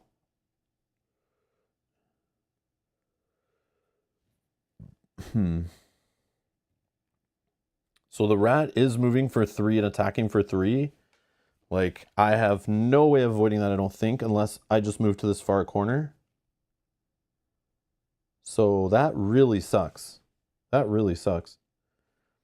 I don't think there's a way I can attack this guy and stay away from this guy. And no matter what, this guy will reach me with another attack. So that's another card pitch. And then I don't have enough time to defeat a guy with 16 health. Unless I don't attack now and leave my ×2 and somehow line up some magic attack next turn, but I don't see that happening. There's no ×2 that gets me to 16 or even close. So yeah, this definitely is a misplay. I definitely did some things wrong for sure. So yeah. Sure. Yeah, we'll just move for 4. I don't know. I can't take a 3 attack from the rat. 4 attack, actually. So yeah, I'll just move in the corner, put on retaliate. Then I'll just run the heal. Sure. Okay.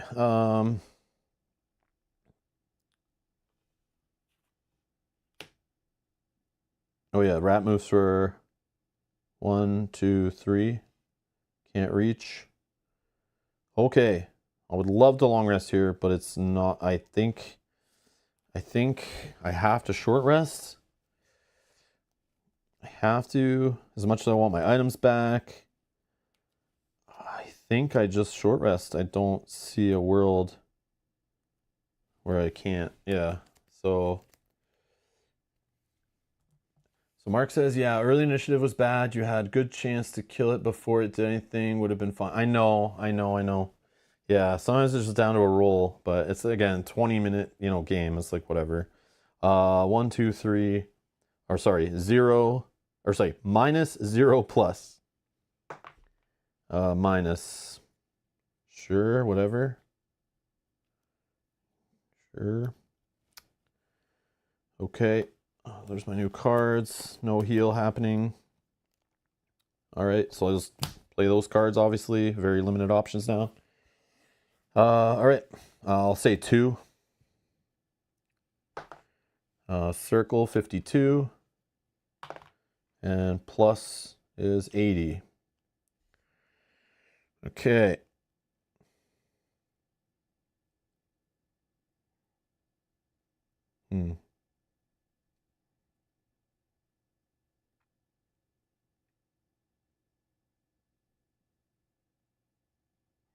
Yep. Let's go invisible. And we'll move for 5. This guy's going to move for 2 and attack 2. He attacks 2, moves for 2, and attacks 2.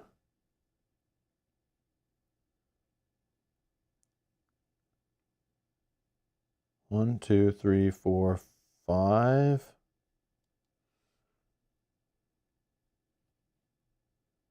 Okay. Then next is this guy will go, bleeds for 1. I'm nowhere to be found. Go to hell. Oh yeah, this is gone. Then the rat attacks for 2, moves for 1, 2. Nobody home. Okay, I'll take this back.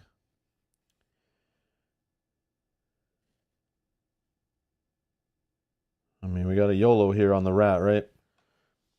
I don't know how. Trying to think. Yeah, this is my last turn no matter what, right? Because in this game, if these go to my lost pile, I have 2 cards I can long rest. But if the rat's not wounded, he doesn't hurt himself, so it's like no way he can die. But I'll just play it out anyway to see like how close we can get, if at all. I could wound him with this, but that's not enough. I don't have that many rounds in the game. This game is really short. Like, you don't have that long of a play. But yeah. All right. So let's, yeah, just say, I mean, you'll probably kill me anyway. Sure, 62. Moth, 0. Give me a plus. It's the plus. Okay, so he goes at 80. So Moth dies.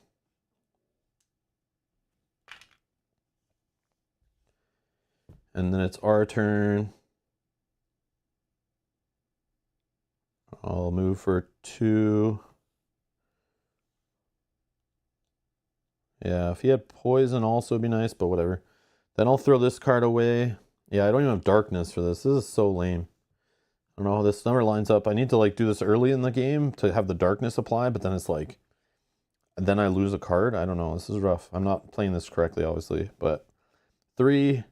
I'm invisible, so +2. It's a 5. Maybe we get our plus. Nope. It's a -1. So we're attacking only for 4.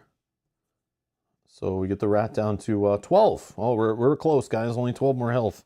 That's only like 7 turns in this game to do 12 more damage. Son of a... Anyways, we lost. Yeah, that's a tough one. That's a tough one. So how do we do that better?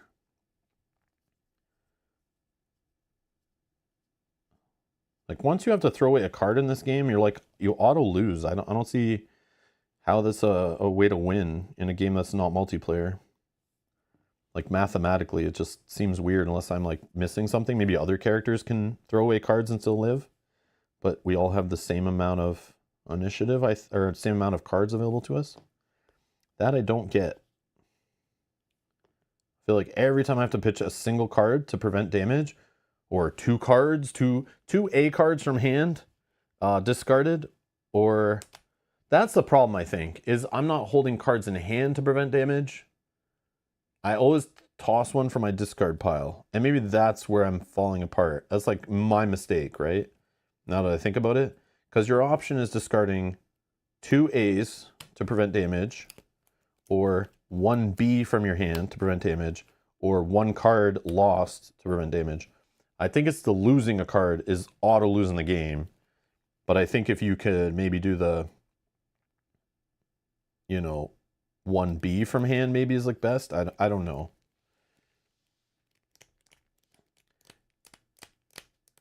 Yeah, I think we go after the moth. I knew it right away when I said it, when we first were talking about the scenario. I was like, I should just kill the moth, because if he's poisoning me and muddling me over and over again, like, I don't want to be attacking the healers while I have muddle. Like, that's silly, right? I know better. But I got greedy with my little opening play to poison and damage. I thought I could have killed the rat. I thought I could kill the infestor really quickly and get him out of there. So then I can kite just one of them easier and then worry about this guy. But this guy's, yeah. This guy I feel like did the most damage to me, probably. He got some good rolls on his attacks and stuff. But yeah. I mean, we could just retry with the same difficulty. We could drop it on easy. I don't know. I think we just try it again quick at the regular and see what happens.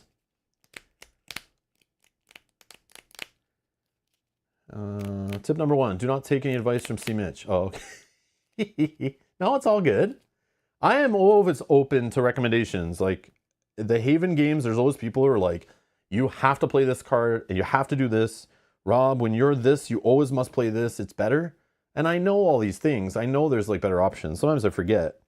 But I've always played Gloomhaven, Gloomhaven Jaws of the Lion, Frosthaven, all these kind of the way I wanted to play them. And I know I'm not maybe playing optimally, because you could just start thinking math. And then once you start thinking completely math, yeah, you can break the game down to how to play it 100% perfect. But I still like to have some theme to my games and some guessing and take some risks. We are playing a game with rolling dice. So it's like, sometimes I like to just go, no, I'm going to gamble on this and maybe it'll pay off, and learn from my mistakes. Because sometimes it can work out, right? And I do win more Haven games than I lose, like a lot more. So even though I might not play 100% efficiently or the meta way or the way people say you should play with a certain character, and I don't take the same upgrade cards and stuff, it's like, you know, we still can make it work. It's just like, you always need a little bit of luck on your side, I think.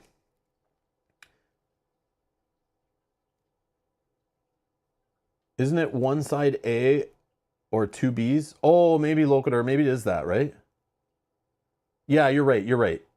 It is 1 A from hand, 2 Bs from hand. That, yeah, sorry, that makes more sense. Yeah, you're right, you're right.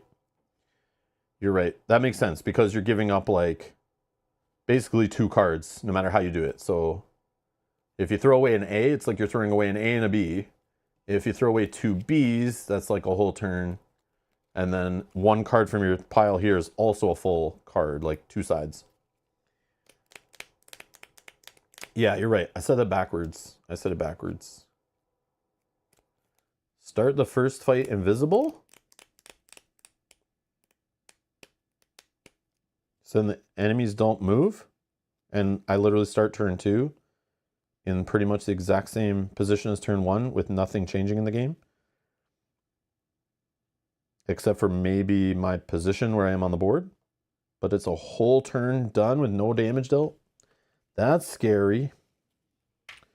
I don't know. I feel like every turn needs to be like, you need to be pushing forward in this based on like damage that they put in front of you and the amount of enemies. But I could be wrong. But then I could do my plus on the next attack. So you're saying like maybe go invisible, keep this card up here, and on the next turn just try to smash the moth?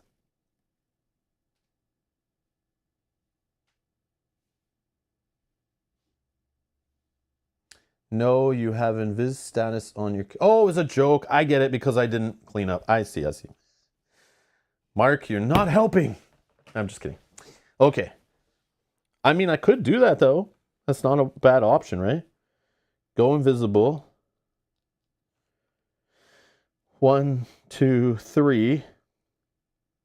Stand beside this guy.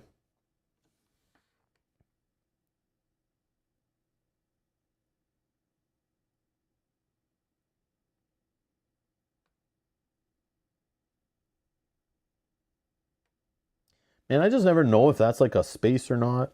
Sometimes the edge of the cards is like hard to tell which ones are spaces and which ones aren't. Like I always think like maybe they don't go into that side of the border, but then I look at this side and there's a space right there that goes right almost the edge of the card. And then this space goes out, but are these two spaces beside this guy? It's like really dark, but like there could be a line there, but I don't know. I'm assuming not, but anyways. Yeah, sometimes it's confusing the way it looks. Okay.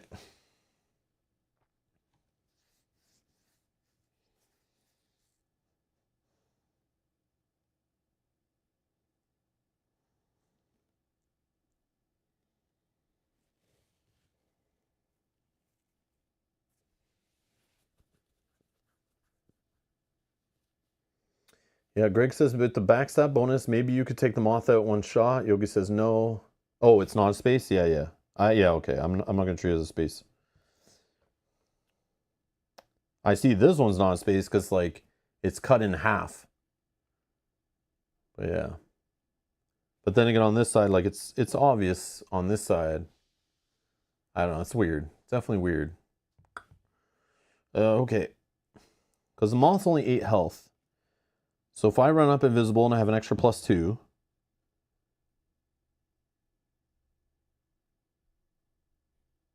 and then and next turn, if I go early enough and I'm adjacent, I could hit it once for +2, and then once on the bottom of the card. Maybe we can wipe them. The only problem is my stupid null being so on my second attack could like totally wreck me. 12 health. Otherwise,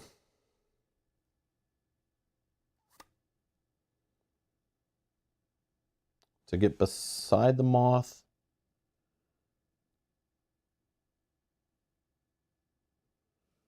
1, 2, 3. I could move for 3 to get beside the moth, and then just like attack it with poison, like. And I would just use like this to do it. I don't know. I need some lucky rolls. Yeah, but that's not. When I hear that, it's like that's not the game I want to play. Like that makes me not want to play this game anymore. If it like literally just comes down to like a luck roll. But I know Gloomhaven can sometimes have that happen. Obviously depending on the scenario and the puzzles you mix in. But this game is definitely a smaller scope. So it's like they only had to worry about 6 enemies and like 20-ish scenarios and like make sure those 6 heroes and a deck of enemies, and just make sure that the preset scenario handles all 6 characters fairly. You would hope that they're balanced, right? Like, am I just playing the wrong character for the scenario, but it's like it's solo, so I can't make a combination? I don't know, it's weird. Who knows? But if it always comes down to a lucky roll, but I think a lot of it's on my play, but is it though? I'm not sure. But I definitely saw signs of that in scenario 5. And I have crushed scenario 5, but it's like, did I just get all lucky rolls on that one? Maybe. I don't know. 20-minute game though. But yeah, but still doesn't make me want to keep playing it. Like, if I find out that that's kind of how the game works, it's like down to a lucky roll all the time. It's like, is that a good balance and a good way to play a game? Some people like that though. Some people love when a game comes down to a single die roll. They feel excited. But I don't want to play a game 20 times that's like that. I'll play it a couple times and go, okay, that's fun. But I don't want to play a whole campaign like that. The story's not that appealing to drive me through a game based on that. Definitely not. There's way better games to play if that's the case. Okay, so how do we start?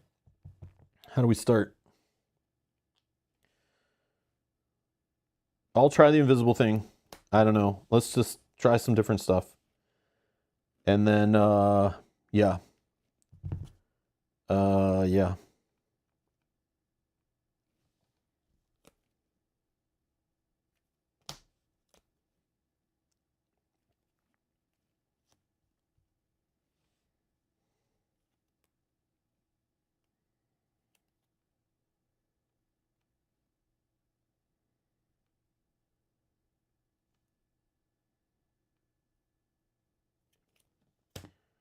Sure. If I do this,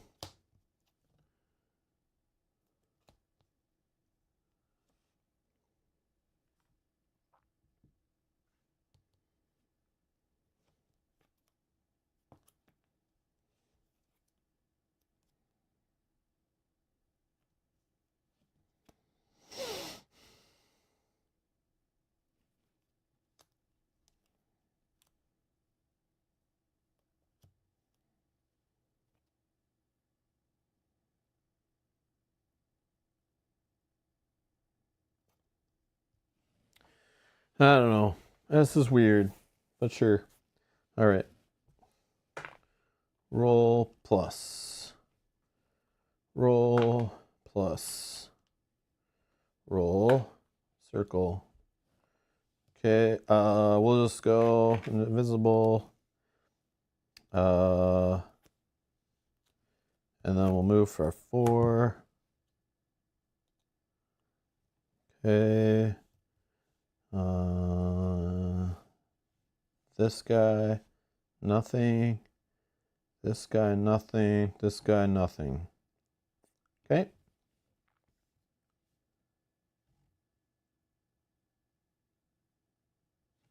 You think go late, then just sit there and go invisible when they're closer to me? I'm going after the moth, though, and the moth doesn't come to me because the moth has range 4, and range 3. So if I want to fight the moth, I have to go to the moth. So that's why I did that. So that way, maybe I can go before the moth. But again, my initiative's not that hot. And yeah, we'll just do that. Okay, 23. Harrowing minus moth minus, yeah, that sucks. Oh, he doesn't move. Disadvantage. Nice. Rat. Okay. 7. The rat at range 3 will attack for 1. Yep. Not the rat. Sorry, it's the... They're both rats to me because they're both the like same picture, but yeah, sorry, the harrowing infestation attacks for 3 at range 1, so it doesn't need to move. Circle. So it goes 0. So it hits me for 1. Oh, no, I'm invisible still. I'm invisible. Why did I want to go so early? I don't want to go early. Yeah, I keep forgetting.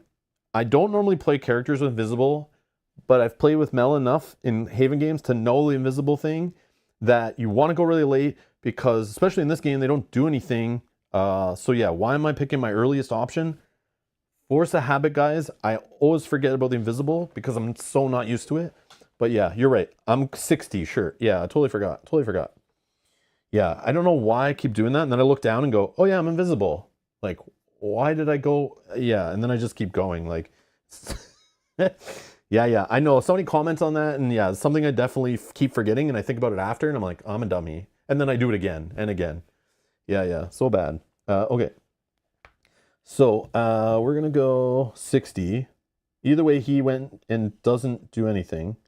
So I don't know why I was attacking myself. He heals too, but can't. Sorry. Yeah, they all go first, but they don't do anything, right? Yeah. I don't know what man. I don't know if I should be playing this game, to be honest. I'm like, it's burning my brain. It's like a little pocket game. And I can't even like figure it out. I need to start playing party and family games permanently on the channel, I think. White cubes go back to position. Did I move this one? We're good, right? Because no one's attacked yet, right? Yep. Thank you, Ron. Back to snap. I don't know what that means, Yogi. Oh, but like return this back to where it started, like the snap, like the football snap, you know, like, that what you mean? Back to the beginning. Okay.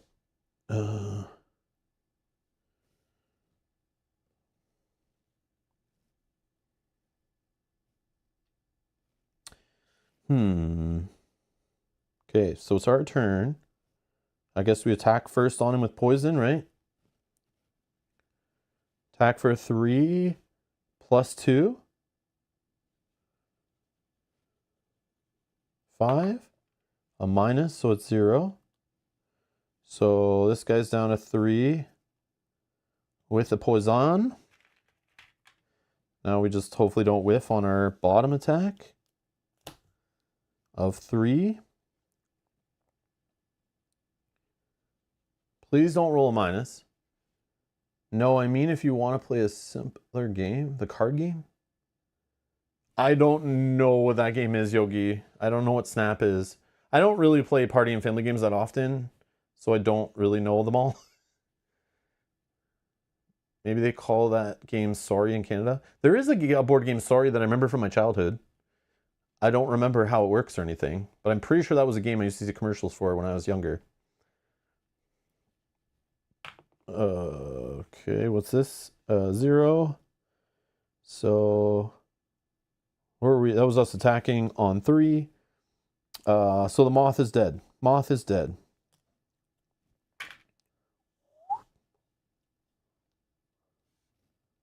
Okay. I don't know if that was the right way to kill him. If we just blew all of our damage on the wrong enemy.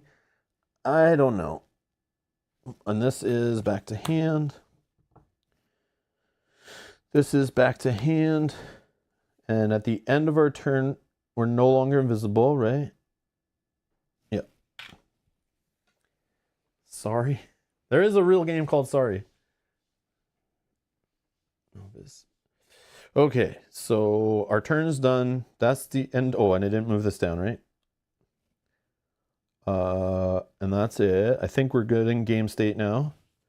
My items I didn't need to use or anything. All right, now what's next? 2 turns in, 1 enemy dead. What do we do? Don't need to heal. I'm not throwing away this card. Can I range attack for 3 on both these guys? 1, 2, 3. Nope. 1, 2, 3. If I move first, I can range attack 3 on both these guys, but then that probably means both of them can get me. So that's not really the play. I need to range attack them and then move away is what I want to do, but...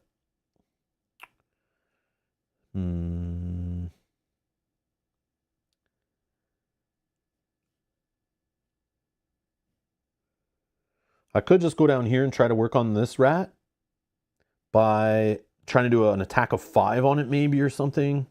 I can move closer to him and poison him first. Oh no, but then I would lose the darkness. Yeah, then I wouldn't have darkness. That's so annoying. I hate how I can't do that together.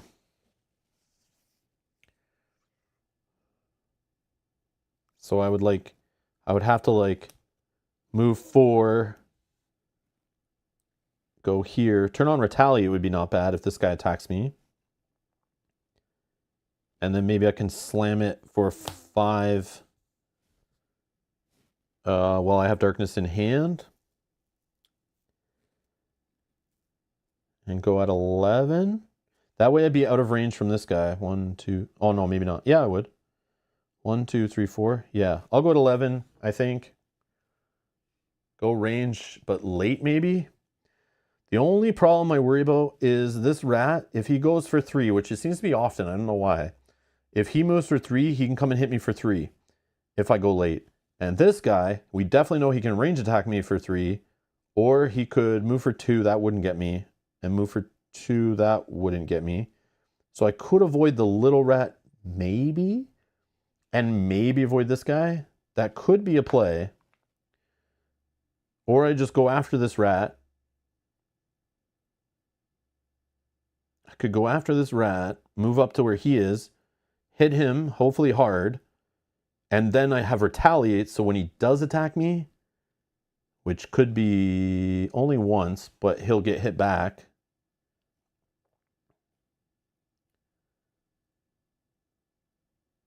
Then I could do maybe 6-ish damage on him that way. Rather than the range attack, which maybe does 3-ish damage, but applies wound. And if I am going late, the wound should happen after he heals. Yeah, I'm maybe talking myself into this here.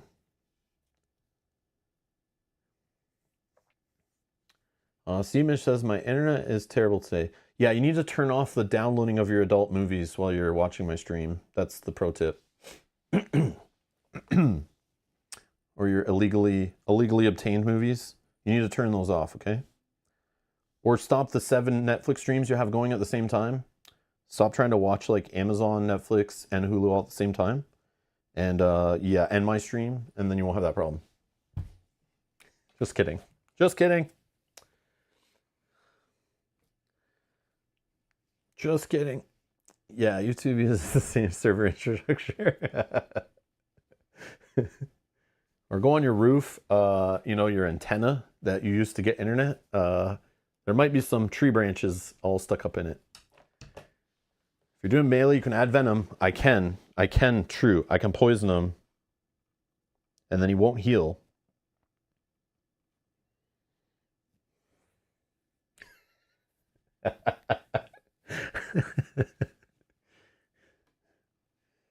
Yeah, how do you like that, C. Mitch? How do you like that?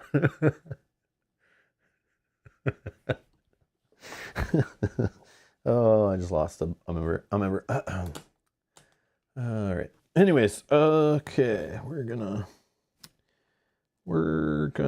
go.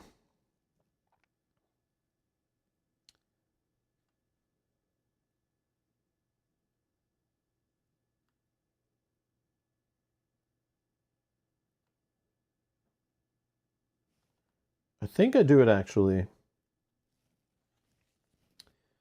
Or I try to wound them, but then I'm worried they just heal it away. This guy I'm not so worried about, but that could help us. Late with range. It's a weird concept.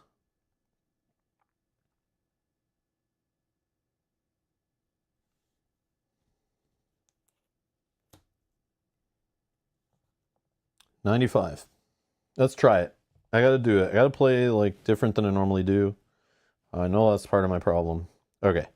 Let's see when the harrowing infestation goes. Plus 38.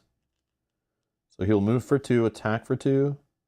Oh, he can't reach me. Nice. And the sewer rat plus attack 2, move for 2, attack 2. Can't get me, but gets closer. They both get closer. Okay. So 38. Move 1, 2. Nothing. All right. Then this guy, attack for 2, move 1, 2. Okay.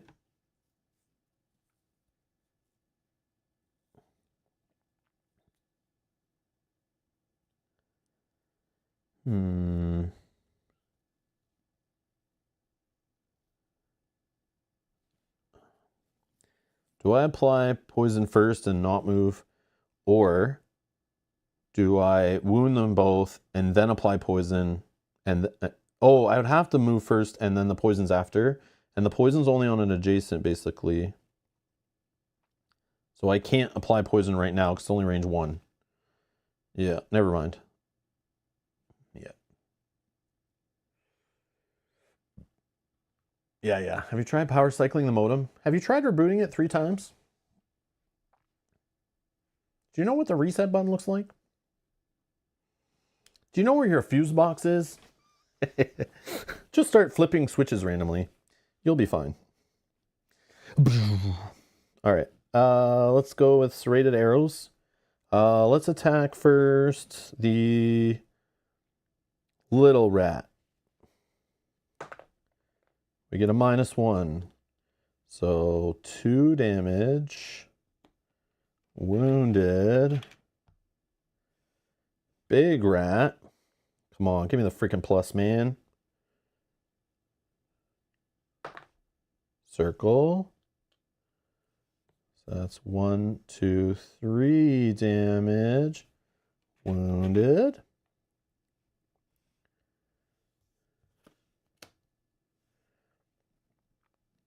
Now I can move for 3, poison someone adjacent. I think I'll go 1, 2. I'll go right beside the rat. And I'll just poison the rat.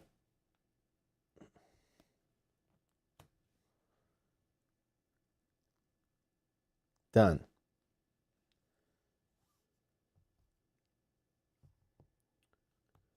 I don't have a bonus on this attack. That sucks. I'm going to go at 11, though. I'm going to go early. Maybe I'll go before them, set up retaliate. I don't know. Let's check the Harrow Infestation, 0. And the Sewer Rat, 0. Okay, the Sewer Rat can move for 3, so I definitely... I don't think I want to be where I am. This guy does have a heal 3 self coming. Well, I'm going to do this single out attack for 4 damage on this guy.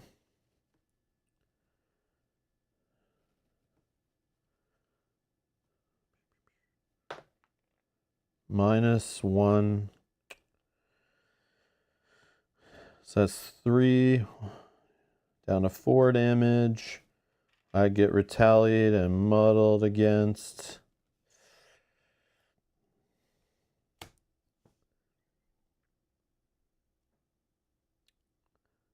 I will then need to move.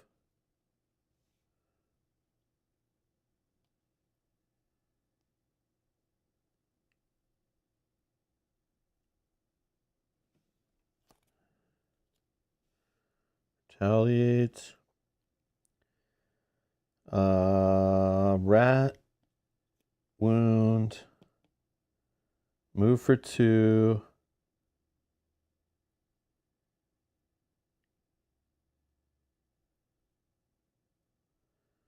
Move for 2. Attack for 2.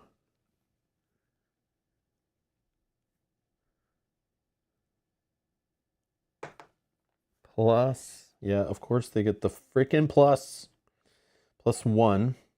So he's attacking for 3. I take 1, 2, 3. I retaliate it back against him for 1. He then heals 3 self, which just clears both, right? And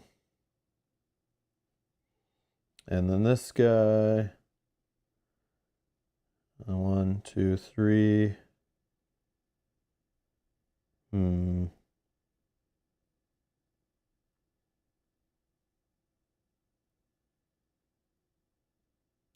there a world where I put this guy on this side?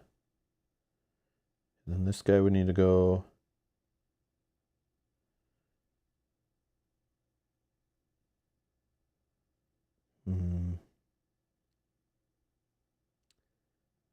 Don't think it matters. Yeah, he'll reach me anyway. He reaches me anyway. Whatever. Okay.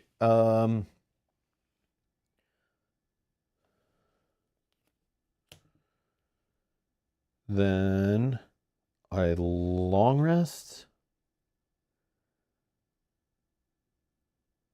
Oh, I should have blocked one. I should have blocked one. I forgot about my shield. I also should probably healed on my turn before that, also being an idiot, right? Because I did have a health I could have healed, right? I think. No.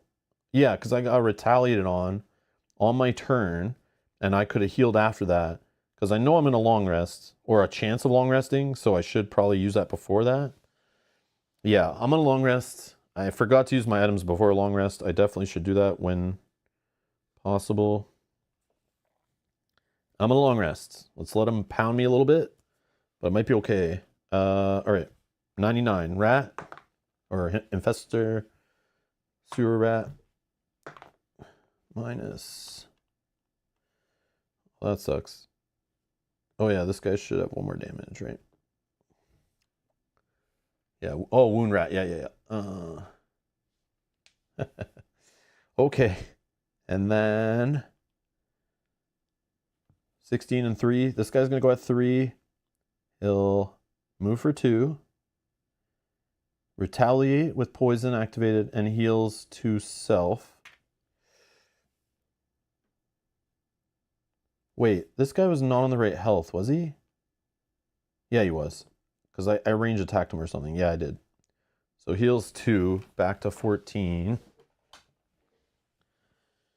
Yeah, that sucks. Then this guy will go. He doesn't need to move. Attacks for 2. Yeah, that's the problem. I should have maybe short rested to just slam the rat to kill it, because now he's healing for 3. Yeah, that's my play. I should not have long rested. I'm an idiot. Yep, that was bad. That was bad. Oh my god. Alright. Rat attack 0. So his attack of 2. 1, 2, down to 8. Then it heals 3 self. Yeah, I messed that up. I should have just tried to finish the rat on a short rest. That was dumb.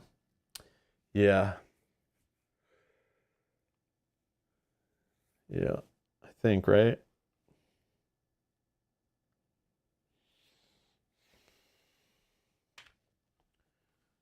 And then go to 10 again. Ready these. All right, what card are we losing?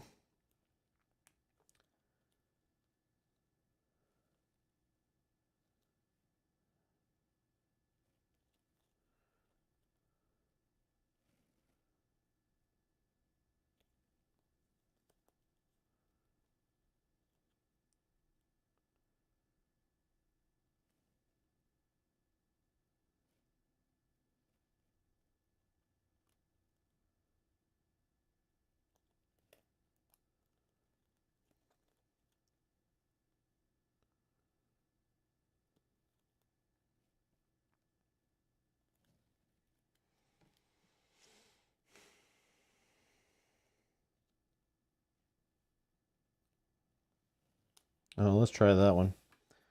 Okay. Try to go invisible here, I think.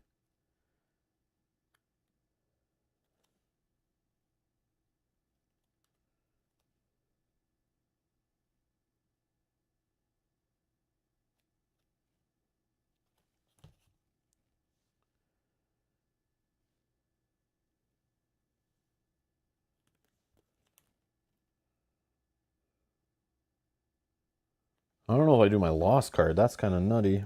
No, I don't think so. I don't think so. I'm going to try this way. I'll go at 2. This guy. Oh, no, he's going to heal again. Frig, yeah, I screwed up. I definitely screwed up. Oh my god. 0.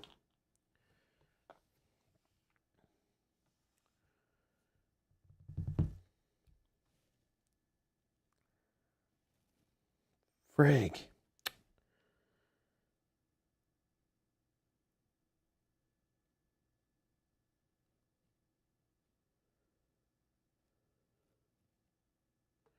I think we do it though. I think we just go invisible. And then right now we just like hit for 3 plus 2 on the little rat. I don't know. Like, I gotta kill this guy.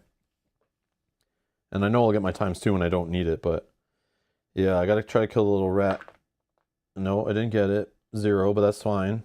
+2 while I'm invisible. Next attack is 5. Rat's dead and doesn't retaliate, right? Because I killed him.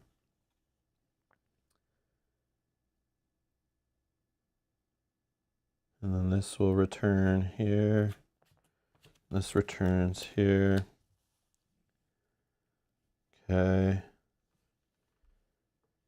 And now I'm invisible, so this rat doesn't smash me for 3, right? Then next round, we have to start causing trouble for this rat.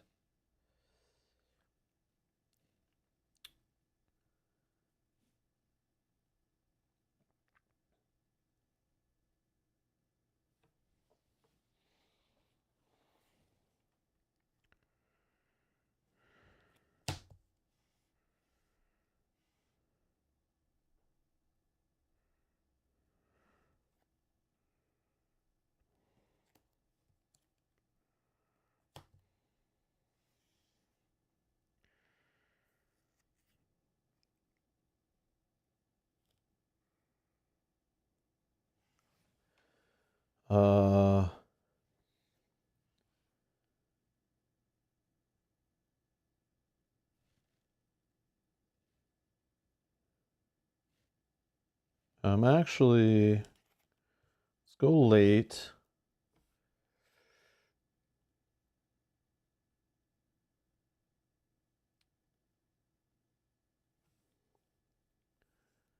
Let's go late. 95. Go late, applying poison, prevent more heals. Problem I'm thinking, I could melee attack him just to put poison on him.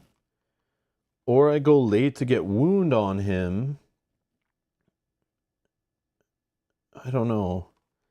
I'm thinking of just doing a disadvantage range, like wound attack on him. Maybe I'll hit him, because at least I won't miss, right? Disadvantage is like not the worst on this line. So I'm thinking of doing the range attack of 3. Disadvantage should just still be like 3 attack. It applies wound to him. I'm adjacent, so I still... Oh, he doesn't retaliate. It's not a melee attack, so I can't use my item to apply wound or poison. But maybe I can poison him next round. Oh, next round I won't have a card. I can't play this card. I have to play this card. So it comes back to my hand, right? Or I could just melee him for 3, apply poison, and then move away, and then range next turn.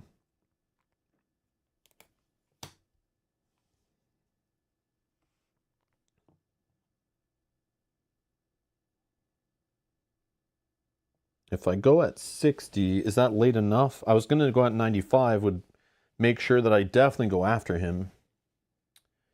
We'll see. We'll see. We'll see. Okay, I'll say 60. And he goes at 0, so it's 41. So he goes, I'm invisible, right? And then now it's my turn. No darkness, so I can't do this nice juicy 5 attack. So I will just do the attack 3 with poison on him. Circle. 1, 2, 3. Poison.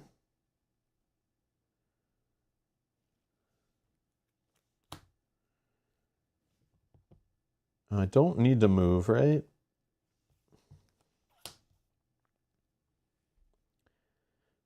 I don't need to move.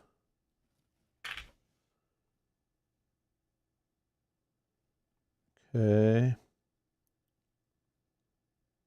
But then I can't go early enough. Like, I'm for sure going to get hit. But I think I might just have to start eating hits. Just so I can... Oh, maybe I can move. And then go late so he comes to me, right? 1, 2, 3. Or 1, 2, 3, 4, 5. And he'll move 1, 2 at the worst. And that's okay. Yeah. I'll move here. 95. I'll roll for him. Plus, he goes at 80. So he just moves for 2. And then I will range attack him for 3.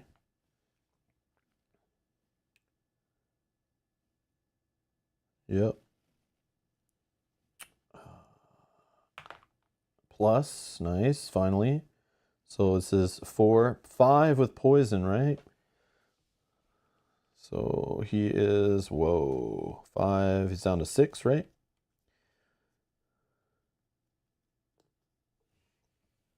And wounded.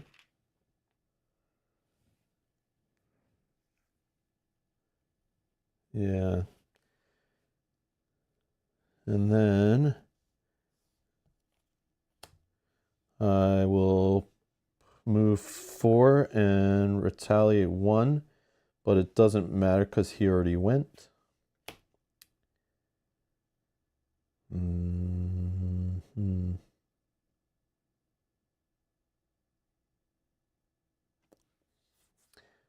Question. I don't need to heal and stuff, but am I long resting? Am I long resting? That is the question. If I long rest, he's for sure going to move and attack me. He will hit me for sure. Oh, no, sorry. He could move and just turn on retaliate and heal. That would be blocked. But if he moves and attacks, he will hit me.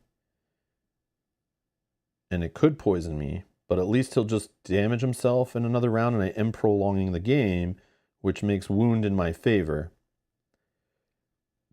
He'll for sure take 1 more damage from wound. Or I short rest. I could save a card. And then we just keep going. But the fact he has wound on him makes me want a long rest just to like prolong it. And if I'm going to long rest, I should probably use my heal. I don't know. Oh, I could step back further to long rest. Yeah, that's true. Yeah, I definitely could have moved there. And then even if he goes 1, 2, I could range attack him. Oh, no, I won't have range yet. Yeah, I like it. And I'll use my heal on my... So I'll move further back and heal. And long rest. 99. Circle. So he's got the move 3 and attack 3. Ooh. So that's fine. I clear this. And then I get these back. And then I heal for just 1. Oh yeah, the heal didn't matter. Oh, I forgot his wound. Yep. Thank you.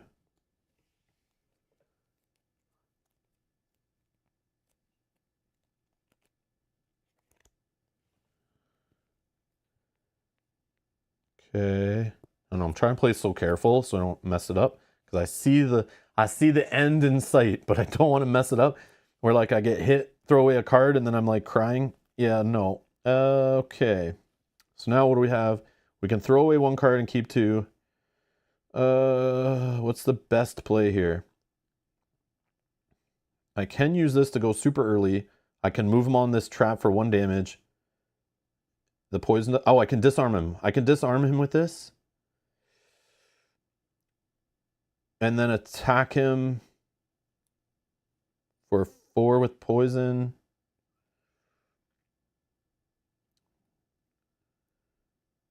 And then what's on the back? Or do I just do the invisible thing? And did I throw away the wrong card? Yeah, I should stop throwing away this card because it has like darkness on the B side, which would make it more likely that this card actually does something. I really need to get to tier 3, like level 3 scenarios, so I can have 2 upgraded cards to help like the elements work out better for me. So then I can play my cards in the wrong order and it still works. Attack him fast before he heals so you can just win. Can I though? I have a -1. Let's be real here. So my next attack is -1, right? It's +1 from poison, so that evens out. Do I have a way then to do 5 damage? Let's look. Attack him fast. No, I don't have a way to do 5 damage unless I go late and let him move beside me. Then I can attack for 6. Even if he heals, he won't change his health value. He will poison him, or he'll bleed himself. He'll bleed for 1. Yeah, I think I just go late with these cards, and then try to just attack twice. The only problem is if I go late, he might heal and he won't have poison. And if he does that one, he'll also have retaliate 2 with poison, and he heals self, but the heal will be blocked. If I go fast, I have to move to him. Oh no, I can move him to me. I go fast, I move him to me, disarm him, and then slap him. But the slap probably won't kill him. But it's close enough. It's close enough. And maybe I'll get lucky that he just dies with a good roll. But I don't like relying on rolls. I like playing for the worst case scenario. And then if it works out, it works out. Okay. Let's try that. We'll go 2. We'll go 2. I love the way this game, like, it's a super little game. I have like 3 cards to pick from to throw one away for a long rest. And because they're all dual-sided and they all have different options, I'm sitting here for like 3 hours deciding on like what play I'm going to make for my last turn. You know what I mean? Like, or maybe my last turn. Like, there's so many options, so many variables still. It's crazy. Crazy. Yeah, this definitely has the freaking feel of Gloomhaven for sure. It still cooks my brain. Okay, I'm going at 2. Rat is going at 0. 41. I never need to move that. Okay. So I will move for 4, but I will go 1, 2, 3. I'll move this guy 1. He will damage himself.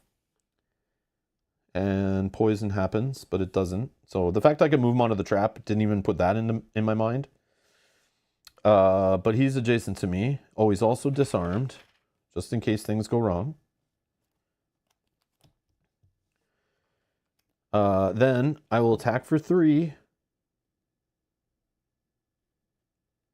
Attack for 3. 4 with poison.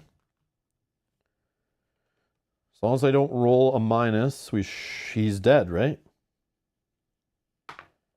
And we're good. So 3, 4, and we rolled a 0. So rat's dead. Right?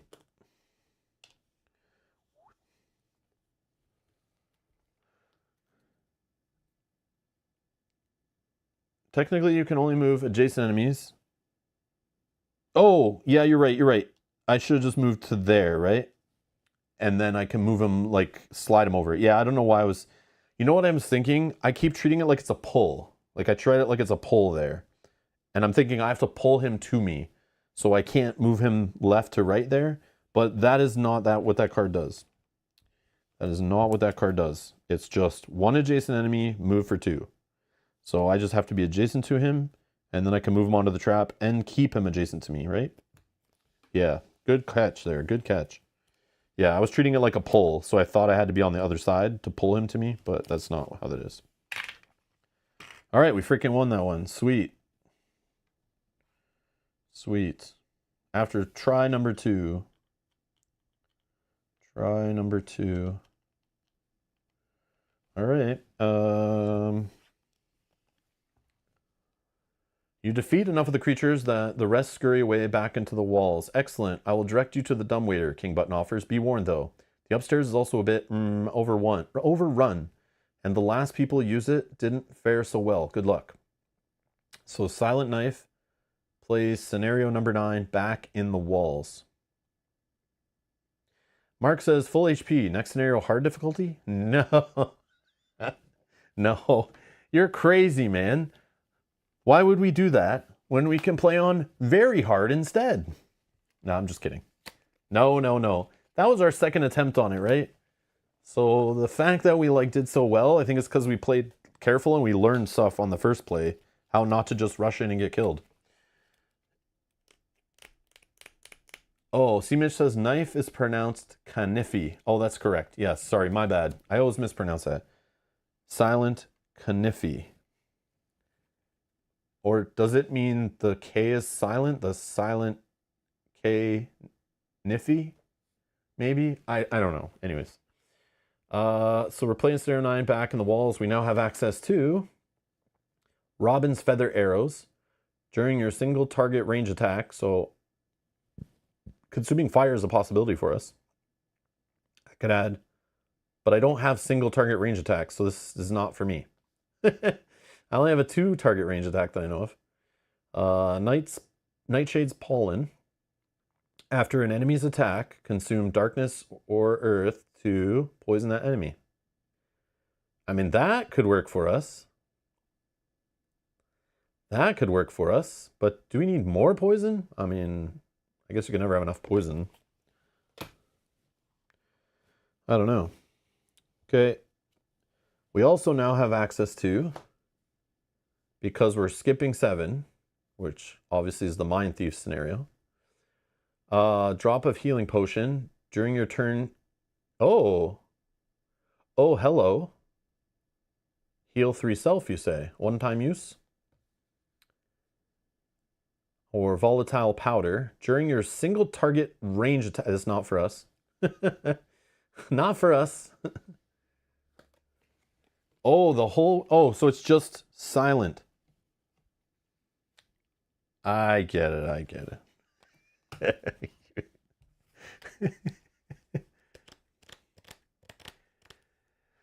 Locator says, I like that even for a small game, it's not just auto win.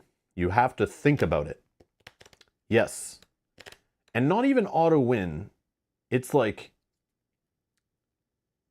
the correct is like, it's not easily, like quickly solvable. Like they say it's a 20-minute playthrough, but that's if you're like next level genius, you really understand the game or you're really versed with your character. But like, are they including like setting up and card choice from the upgrades? Like, what about when we have to upgrade like 2 cards to choose from and we're trying to look at all our options? I mean, even if you know what you're doing and you play the character a whole bunch, maybe it's quick. But when you have like 3 or 4 enemies in play, like, I don't know how it's always going to be 20 minutes. Yeah, like it was 20 minutes for me to play the first couple scenarios off stream. They do go pretty quick. But the tougher ones, you got to kind of slow it down. Otherwise, if you're just trying to rush it in 20 minutes, like, why are you playing the game if you have to be somewhere in 20 minutes? You know what I mean?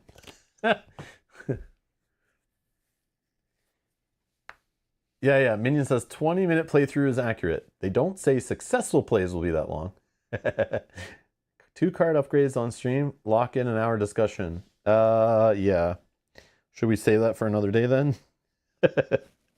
Should we say that for another day? Yeah, it is a level 3. Oh, are we going to... No, we're going to scenario 9. So we have another scenario 8.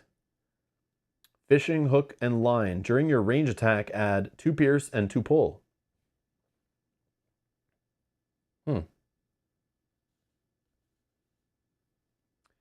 During an enemy's attack, this is the chestnut shield, gain 1 defense and 1 retaliate. That's just a better shield. Like, obviously we would take this over the other shield, and we could take both and have 2 things to defend. Double shields, double shields.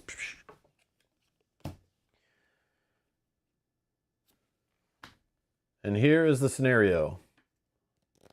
It's just against the mouse. Okay, finally we're going to see the mouse. Okay, let's play this one. And we'll play it as our last one for today, I think. So even if we have to play it a couple times, it's fine. But that first one kind of cooked me more than I expected it to. I thought after playing scenario 5 it'd be like super smooth sailing. But it was not. Oh yeah, how many mices? Oh, we only need 1 board anyway. Because it would only be 1 enemy.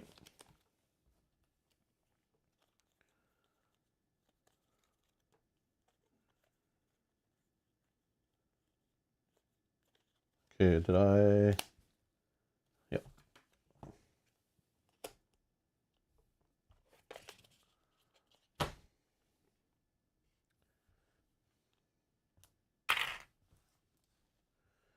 How many mices? How many mices?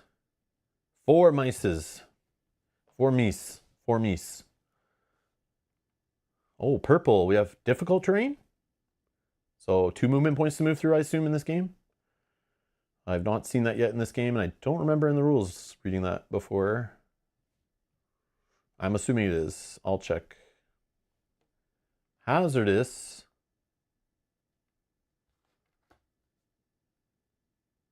Doesn't say what that hazardous terrain is. This is poison, this is poison. But what is this? Oh, that's green. This is not orange. Those are green. Now they're orange. Now they're green. They're red, actually, but... Okay, never mind. I should look at the card, not the screen. Okay, so, story. Back in the walls. You look at the door of the dumbwaiter and think better of it. You notice a crack in the wall nearby. Silence them and hand moving. Obvious path no longer matters. It's time to embrace the adventure. So, mouse... Defeat all monsters, level 3. We're starting in the bottom corner. Mouse, mouse, mouse, mouse. We have hazard, poison, no damage, difficult, and a bunch of bone obstacles and rock obstacles, skull obstacle. So the rat or mouse is 9 health, retaliate always for 1.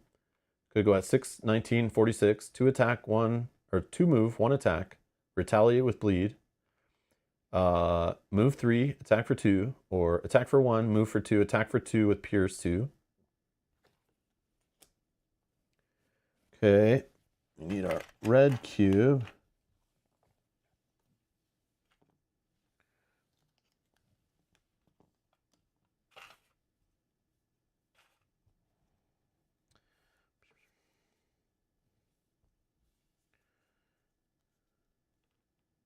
There's no heals on this guy, right? Yeah, so I think one of our cards we definitely take is our wound card we've been rocking with, Long Con. I don't see why not. Since these jerks have retaliate, that range having great advantage against retaliate sounds like a good idea. Also, moving them onto poison traps is a thing, I guess. Moving them on the other side of difficult terrain could be a thing with that card. But what's the other card we want to upgrade? Let's check. Let's see if something comes to mind that seems good against them. Oh, maybe this attacking all adjacent enemies, adding wound to all of them could be huge. Because I have a feeling at some point in the game, we'll have like 2 or 3 rats up in our business. Could attack them all each for 3. Could, maybe.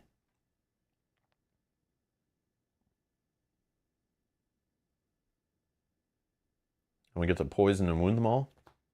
That would add extra fire to our options for consuming if we need it, but I don't know if we do. Well, it's our big YOLO card. I don't know if we need to upgrade. Oh, this is good. Retaliate 2 against some melee biting rats. Especially if some of them get their attack, 2 little attacks on us. Yeah, the retaliate would be pretty rough, you're right. But we got to attack them somehow. Oh, here we can get an extra range attack. We could use, now that is a single target range attack, Rob. After you said we don't care about all these ones that have single target range attack advantages. I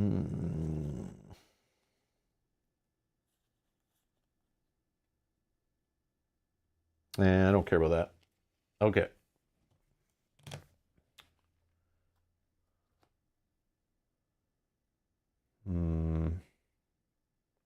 This could work now, but I mean, you got to really time it right. I feel like this card gets way better once we've upgraded all of our cards and we have more elements to pull from. But it's still nice. Still a nice, possibly bigger attack. And then this is just retaliate in my face problems. Gaining advantage for the round, though. I could use the bottom on this a little more. This would go great with the top double range attack. Gaining advantage on both those attacks. Oh, it's also the bigger heal. Also, it's another attack on the bottom card.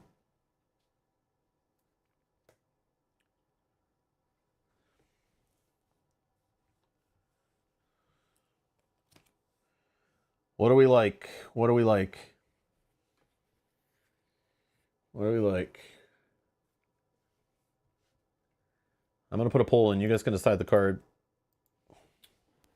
What card? Or which card?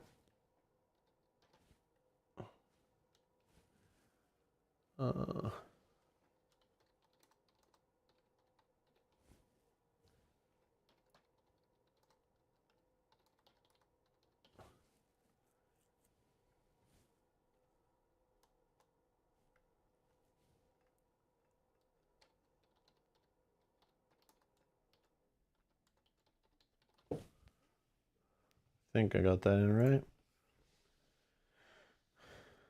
So watch it burn.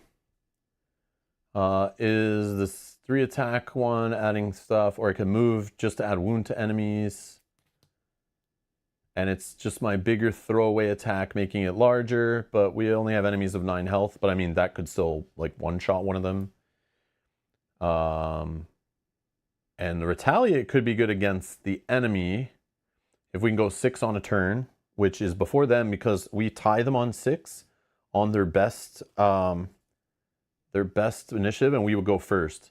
So we could slam down this Retaliate, and if they all are attacking us, that's hitting them each back for 2. That's kind of huge. But again, getting attacked by like 2 or 3 or 4 rats at once is probably the end of my game. So, but if it maybe just does a couple damage on a move, that's still great. Spring the Trap gives us another range attack. And also the next time an enemy enters a hex within 2 range, which will happen because these are melee, I could have one of them suffer 3. This might be huge actually with the Retaliate. This might be the best ability to take. I don't know. Going at 13 might be good. Also his attack on the bottom gets replaced, but adds poison and immobilized versus just doing just 3 attack. So that replaces that one. This one, I'm assuming replaces Venomous Shiv. And this one replaces this one. Okay. So these are the cards I have now. I can upgrade one of them to one of these top ones. You can vote in the poll. And then I'll flip them over. So they should be in order in the poll. I just put the front name.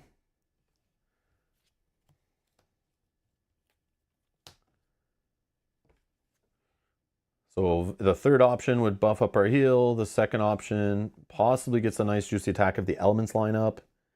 Love these initiatives. And then this is our throwaway card, which I probably won't use this. Maybe I will, but maybe not. But I could use it for this, no problem, and it's nicer. And which one's the range one? It's this one, right? I mean, a 4 attack, if I just use this for going at 4 and 4 attacking one of them, I really think it's this card. I think so. I mean, I'll let you guys pick the first one, and if we fail, I'll pick that one, but if it's not, but that's the one I would probably go with myself. I don't know if it's the right one, but yeah.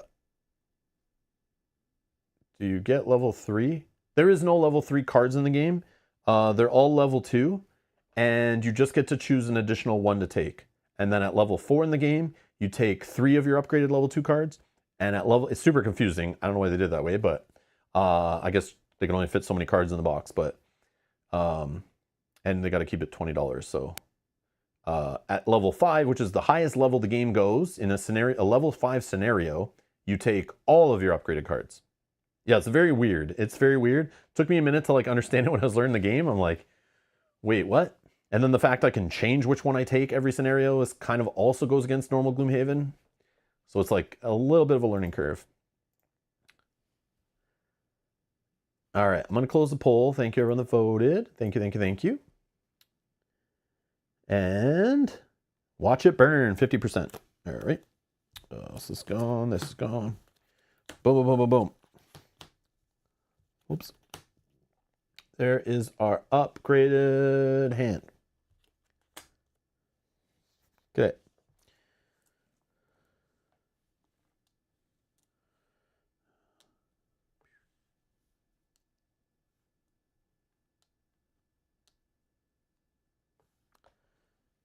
Oh yeah, items. Did we want to take any of those? Yeah, I think the shield for sure. Oh, shield and retaliate. That is actually huge. Are they poisoning? They're wounding. So maybe the extra heal item would still be good. Oh, I also get 2 pouch items now. I also get 2 pouch items. I'm going to get rid of Venomous Fang, I think. No, maybe I keep the poison. I might need that poison on a melee attack, right?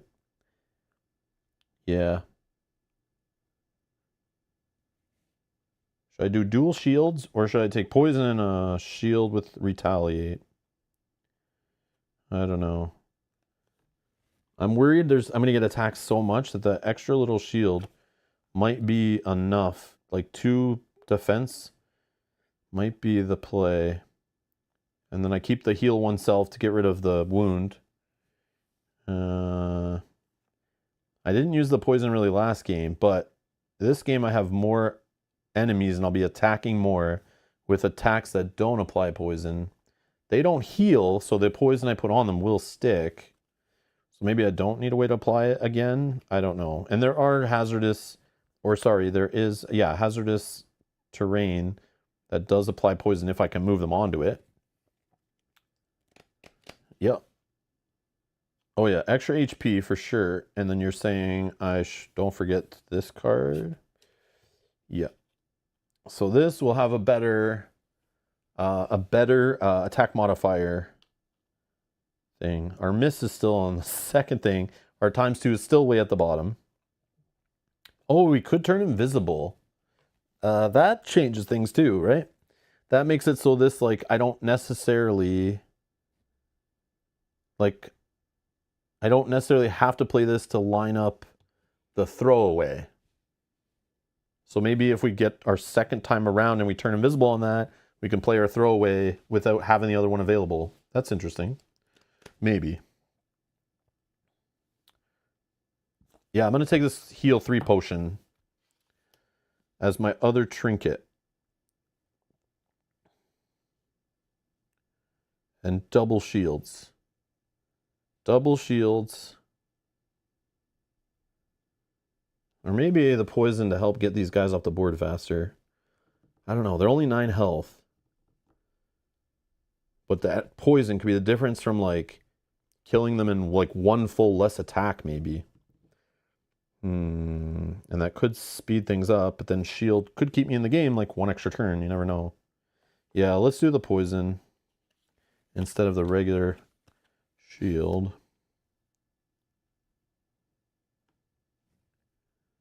Yep.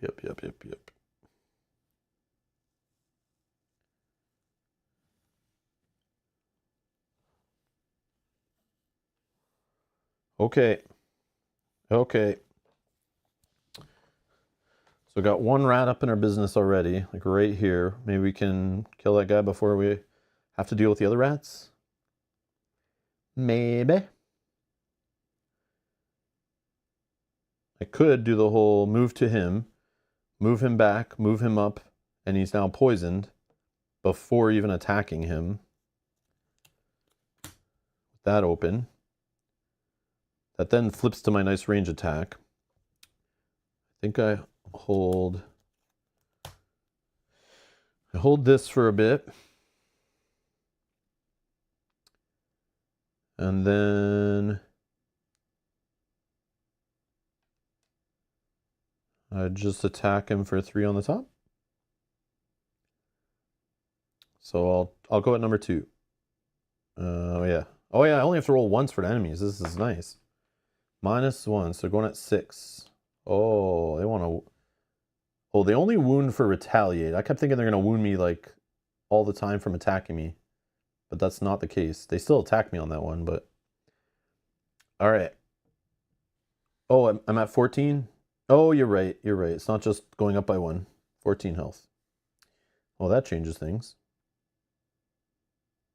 Yeah, so if I take the 2 heals, then maybe I don't need that other shield. Yeah, that might be better. Good call. Okay. Move up 1. Move back. Move forward. Rat green is poisoned and disarmed.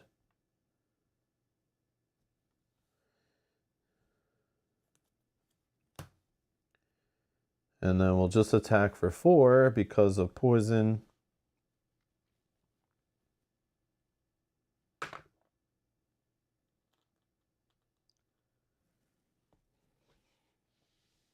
One, 2, 3, 4.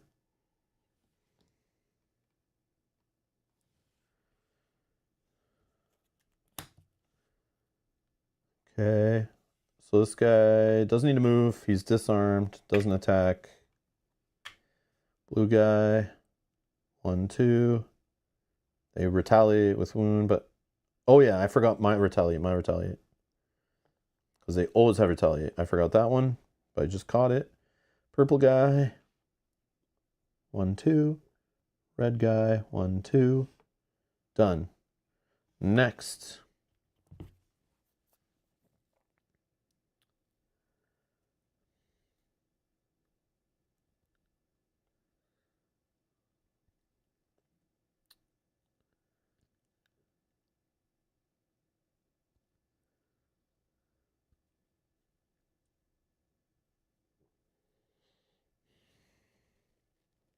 This could be our null turn. So I don't really want to range attack with disadvantage. But I could attack first, and then it moves it down.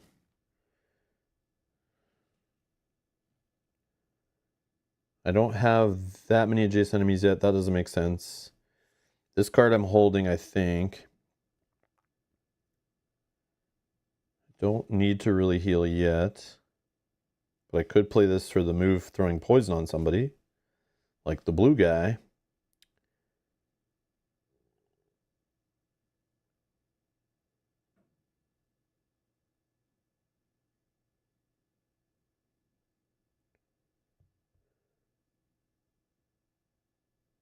I can't go before them really. Unless they roll their plus. So they'll probably both be adjacent to me when I go. So I could play this and just attack 2 enemies instead of 3, which is totally fine. Adding poison and wound to my attacks. Or I just do the bottom to poison them all. Or wound them all. And then just attack them on the top. Huh. Yeah, because if they move adjacent to me, I can move away and then range attack them. And I would be able to... Oh, no, I can't poison one. I wish this poison them was like before moving. I don't know. Okay. I play this right here. And then if they get to move 3, that's the worst. 1. Oh yeah, this rat. Oh yeah, if I go up here, this rat will get me. I got to deal with these 2 rats before these rats get into play. Let's just go late. And like start cutting some rats up.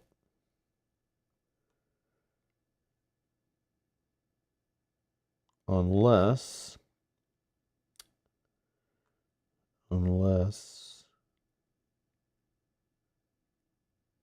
Yeah, let's do it. 98. Minus. Interesting. So now they get extra retaliate, of course. On the turn, I want to fight them a whole bunch. They double the retaliate and will apply wound to me. Oh my god. Okay, that sucked. That's my bad. Okay, so move 2, attack for 1.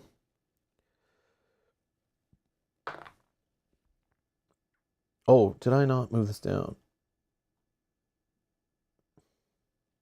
He attacked me, right? No, he was disarmed. Disarmed. So this guy's -1. So he's not attacking for anything. Then he turns on retaliate. This guy will move in.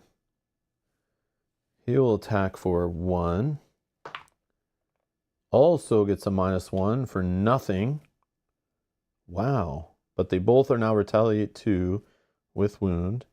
Then purple guy. 1, 2. Hold on.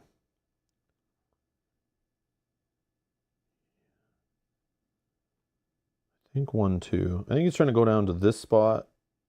I think. And this guy, he's got to go. They'll go through difficult terrain, right? It's like he kind of wants to go this way, I think, to go through the difficult terrain. I could be wrong. I could be wrong. You can swap the cards around and apply wound 2. Apply wound 2 of them probs to dodge the retaliate. Yeah, oh, I thought that too. Yeah, like I don't need to attack them. I could just do this one. Yeah, that's true. More green tea. Okay. You will hear me bury. No, you're right. You're right. The top of this, like, I could do a basic attack with it, maybe, but it's going too late. The top of this is just wasted. And it's, like, hard to throw away this bottom attack, like, and not do it, but both of them do the same. Hmm.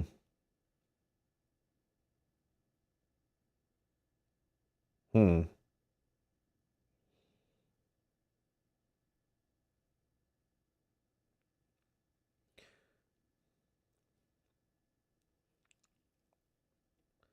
Like, I could just heal the wound away after, too. That's the other thing. I can use my cheeky little heal to get rid of the wound after. Yeah.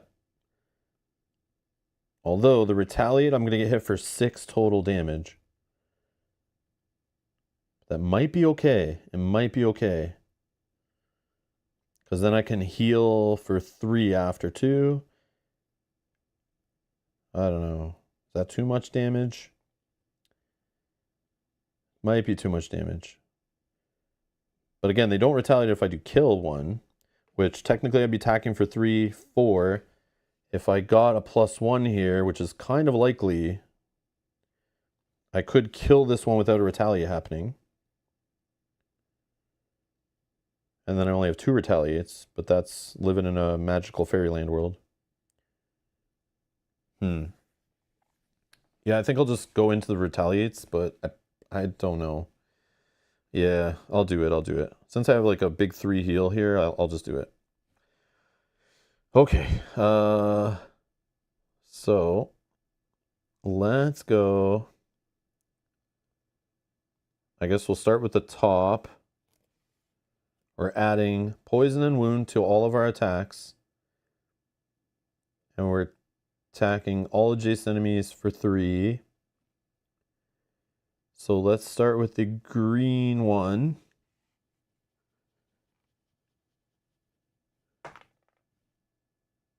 We rolled the null. Damn. That is so crappy. All right. That will wound him though. I still have retaliate happen.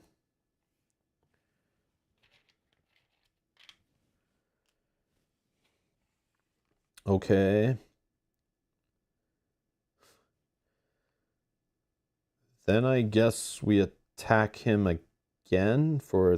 Oh no, we're gonna finish this one. We'll attack the blue one for 3.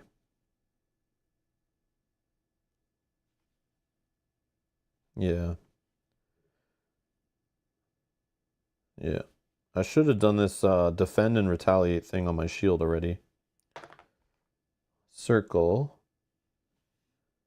That's just a +0. So 1, 2, 3. Poison and wound.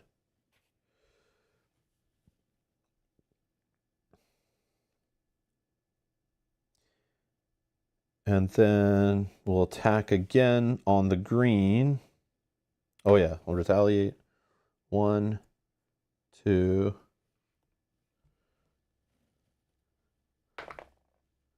0.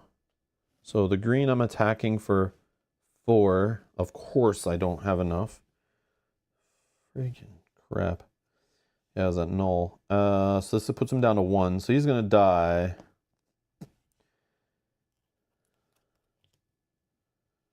But I still take all the damage. Then I will use my heal 1 self to get rid of the wound. I'll just use my heal 3 self now, why not? Go to 10.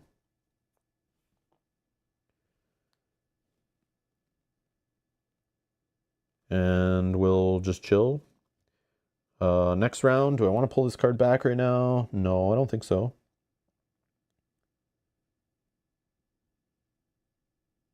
So I could do my range attack against these 2, and it would poison them also on top of wound. But I do have darkness available right now to do a nice slam attack on this guy. Going at 11 might be enough to beat him. And then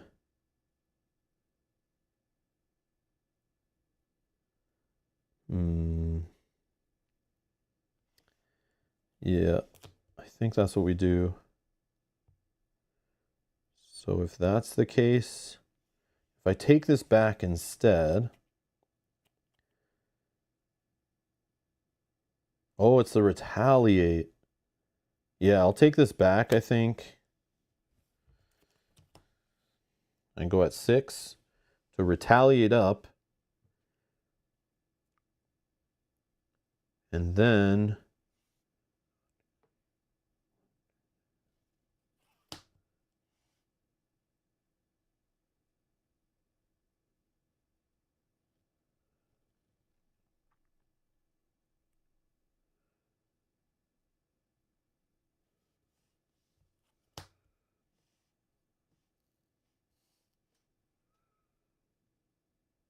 no, I need to get these other rats wounded, I think. I'm debating between trying to kill the blue one soon or just put some wound on these guys to have it start applying.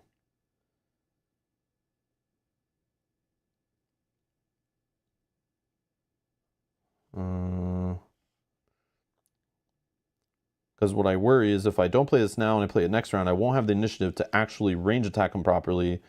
I'll be kind of stuck, and then I'll be like disadvantage range or have to move like and still be in their way.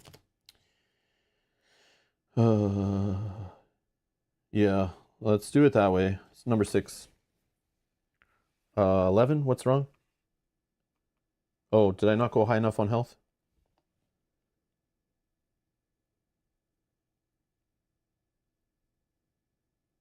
Okay. Sorry, guys. Yeah, maybe I didn't. Yeah, you're probably right. You're probably right. I messed that up. Okay, thank you. So. Yep. Minus. Oh, the rat's going at 6 again. Yeah, good thing I'm doing range attack then. Yeah, no retaliate bullshit. Crap. Son of a... Alright. Okay. So... They're moving for 2. So this guy goes 1, 2, he's stuck. This guy 1, 2 doesn't get to me. So red and purple don't get to me right now. So retaliate's not applying to them no matter what. Unless I want it to by moving closer to them.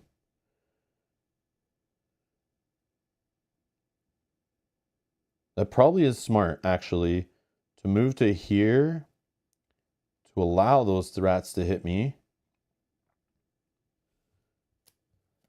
I don't know. I have a lot of health still, but that could go down really fast. They're only attacking for 1. I kind of want them to attack me for their 1 attack to get hit back for 2. That seems good trade, right?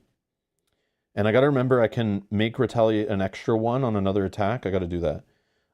Then I will range attack these other 2 in the back. Green's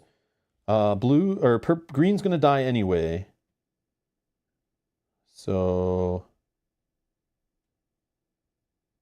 yeah. Yeah, I'll just do it that way. Okay, and then range attack on red.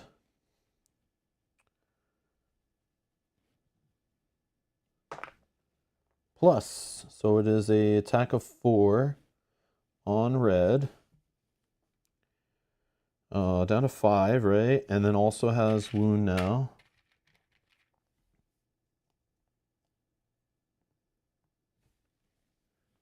Right, let's go. Okay.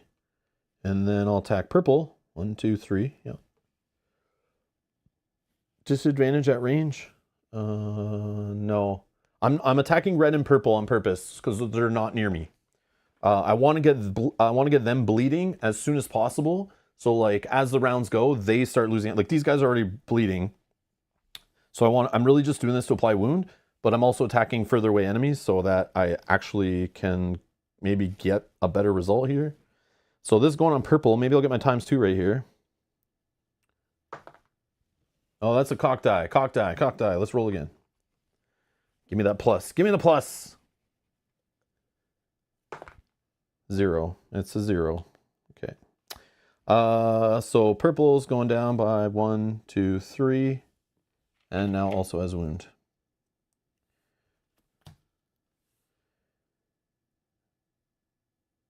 Okay.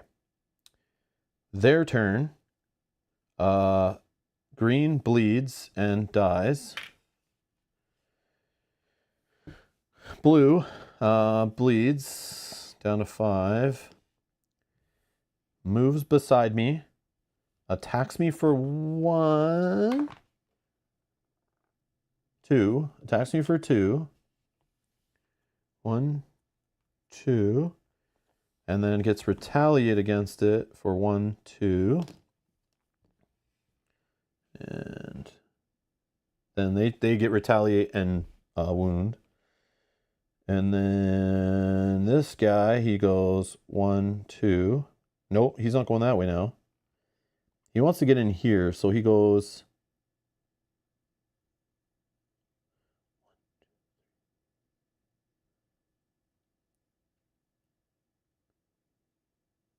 I don't know. Is he going through the shorter way here, but it's got difficult? Or is he avoiding the difficult and trying to go through his friends up this way? I don't know. I'm too lazy to look it up, but I'll just have him go that way for now. So he's kind of getting towards one of these spaces, but he's going to go the safer way, I guess. I don't know. Remove game cube. Yeah, that's important. That's important. Yeah, thank you. Okay.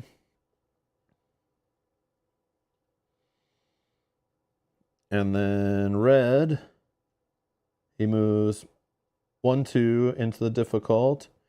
Attacks for 1 plus 0, so it's 1. And then he gets hit back for 2.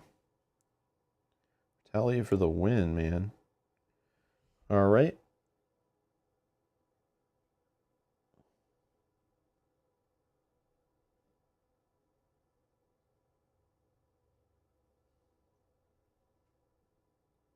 Oh, I forgot this.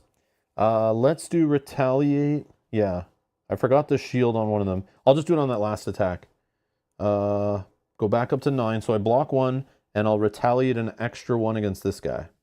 Yeah, I totally forgot. Yeah. You didn't wound red. Not sure about purple. You didn't? Oh, yeah. I forgot to do their wounds at the start of their turn. I did blue, I think, right? I didn't do purple, that's for sure. And I don't think I remember this guy either. So he's going to die on his turn, right? Yeah, I think. Perfect. Yeah, we're good, right? Okay. I remembered it on this guy, though, right? I'm pretty sure I did. I think so. Yeah. Are we good? Yeah, we're good. Okay. Thank you. Yeah, I'm trying to remember everything, but still, I can't. I don't know what it is. Okay. So now, this goes here. I think we just play cards. I don't see why we would long rest. I think we play cards. I think we're good.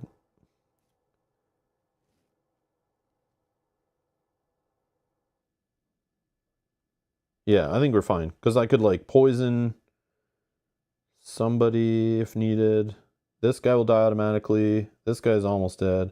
I could get a big attack of 5 on... I would love to do it on purple. But maybe I go late and hope they go early. So that red will die. Oh, no, I can move... I just need purple to get closer, maybe, but I can still move to purple, so it's fine. Yeah, I'll just go at 11. 0, so they're going at 19. Which will move 3, attack for 2. Okay. So if that's the play...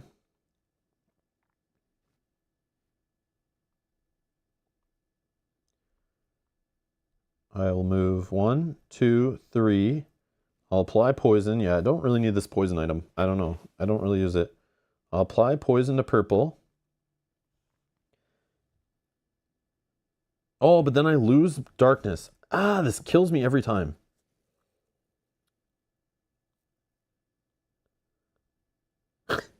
Friggin' game. Okay, so rewind.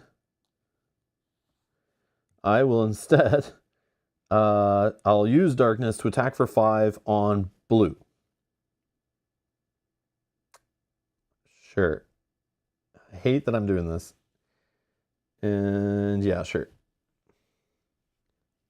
What can I get? I'll get a +0 probably.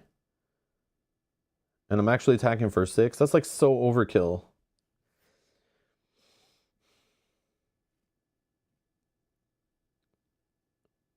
No, I'll do it. I'll do it. I'm gonna go this way. No, that doesn't work. It's because of the movement first. I lose access to the darkness. I like the darkness. Yeah, that's fine. Let's just attack the blue. Let's not get too cute. For 5, consuming darkness. 6 with poison. +0. So blue's dead. Okay. That's this card to here. And then I mean, they are attacking for 2. That's not the worst. This guy will die. I can get away from this guy. Oh, actually, he doesn't even reach me. Yeah, let's just play it safe and stay where we are. Yeah, I don't need to put poison on him right now. That's fine. It's fine. Okay. They'll go. Red dies. Oh, that's not the right order, but I don't think it changes. This guy will... Oh, they're moving for 3. Oh, yeah. I do need to move. I need to move here. If I move here... No, he can still get me. He's going to get me anyway. So what I will do, I will just move to him and poison him with this card. Yeah. And then he will attack first for 2. -1 is only 1. Yeah. And then red dies. Yeah, yeah. Okay. I'll long rest because, like, who cares? Oh, yeah, he bleeds. He bleeds. If I long rest, he bleeds. I get items back, but I think I don't need to. Yeah, it's all under control. It is definitely under control. It's definitely under control. Even if I lose any of these cards, I have enough rounds to survive him bleeding out without even attacking him, I think.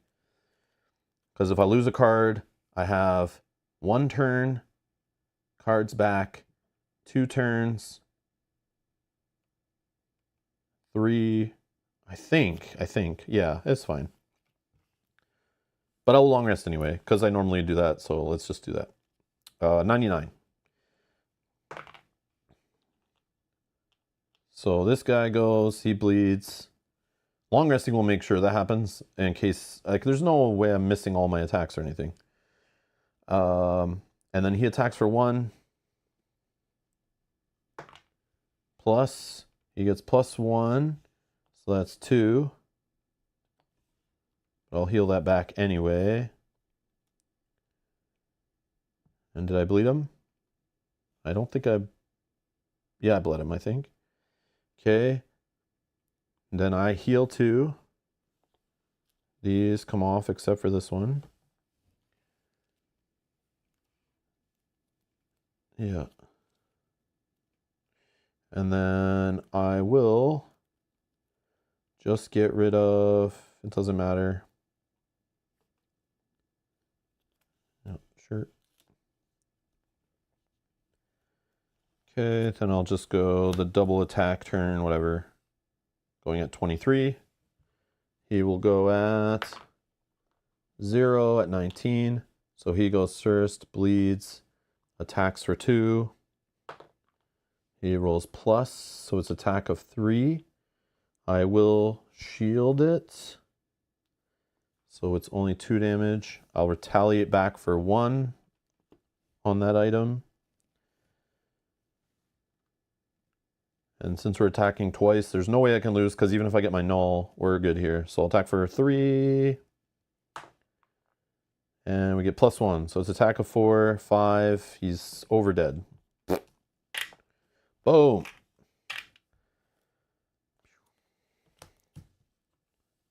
Definitely like having more leveled up cards, that's for sure. That's for sure. Seeing more elements feels good. Feels the way it should be. The way it should be. We did it! Yes! Made that one look easier. I mean, we're down to 6 health, so... But we did get one of our heals back, right? So we could have healed a little bit by 1. Yeah, I think we're fine. So... Of course, there were monsters in the wall. There are monsters everywhere. The important thing is that you made it up to the 2nd floor and the collector has finally stopped complaining. Now, you just need to find the window over the crooked bone. Play scenario 10 into the darkness. So now we have access to the brass cog. After determining initiative, increase or decrease your initiative by 10. That is a way I can make sure I go earlier than them if I need to. Any enemy, really, right? Or at least the ones we've seen. Because sometimes my 23 is my lowest option, and if I could turn that to a 13, that would be cool. Lubricating oil. During your movement, add +2 move. Okay. Okay.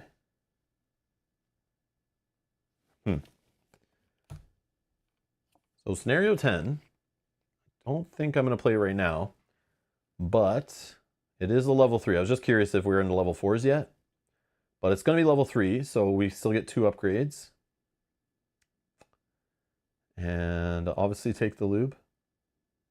Both are good items, but we got to see what the scenarios entail, right? So we have so many items to pick from now that we got to pay attention. Every scenario is you choose your items from scratch based on what you might need, you know, and what abilities we have access to, right? So Rending Beetle and the Gloom Toad is what's next. Special rules. All monsters begin the scenario with invisibility. Just want to look at the items here. What? This is my favorite items, other than flying boots, is stamina potions. They have stamina potions in the game. That automatically makes it better. I feel like sometimes it's just too short with only the 4 cards, you know? Oh, man.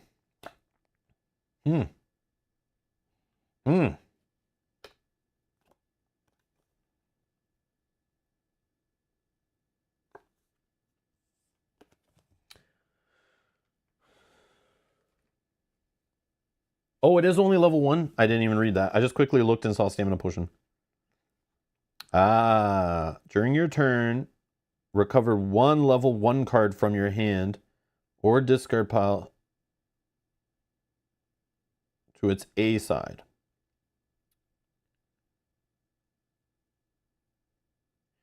Okay. There's still something. But yeah, once you get to level 5, you can't even use that because you won't have level 1 cards anymore.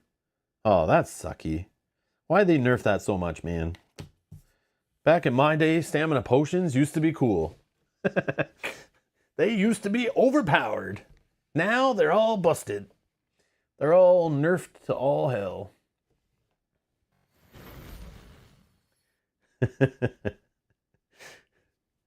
Back in my day, you used to recover your whole hand, the whole discard pile to your hand in 1 little card.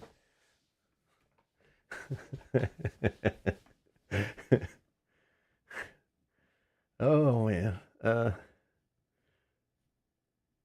Yeah. Epiphania says, back in my day, my 4-player party all took stamina potions and they liked it. Yes. That was the obvious choice. You just take the stamina potion, and I felt it put the game on the proper difficulty level for us. That's how I always felt, is you're meant to have it this way. It's just starting out, like, you get used to your normal amount of cycling through your deck and cards and stuff. But then you're always meant to work towards stamina potions, where you just get those extra turns to survive longer and or play more lost cards, right? Because stamina potions allow that lost card play more. But then they take that away, and then I'm scared even more to play lost cards. So, I don't know. I feel like it was a dumb move, but yeah. Nope. You need to build the alchemist shed and discover the recipe on your own. Now, frig the sheds. Frig the town. Frig the outpost phase. Frig all that. No. This game, not having an outpost phase, automatically makes this game better than Frosthaven. You heard it here first. The new rankings of Haven games go Jaws of the Lion, then Gloomhaven Buttons and Bugs, and then Frosthaven. That's how it goes. That's how it goes for me. No, I still didn't find a puzzle book, Yogi. That's not in here. See, Mitch, I know puzzle book. Unless you guys are lying and there is one hiding in here, or you're just joking. I'll rip open the inside of the box and see if I can find the hidden puzzle book. Or when we get to like scenario 19, it's like you can't continue unless you find and solve the secret puzzles hidden in the rule book in the box somewhere. And then I gotta like find it, like decipher it.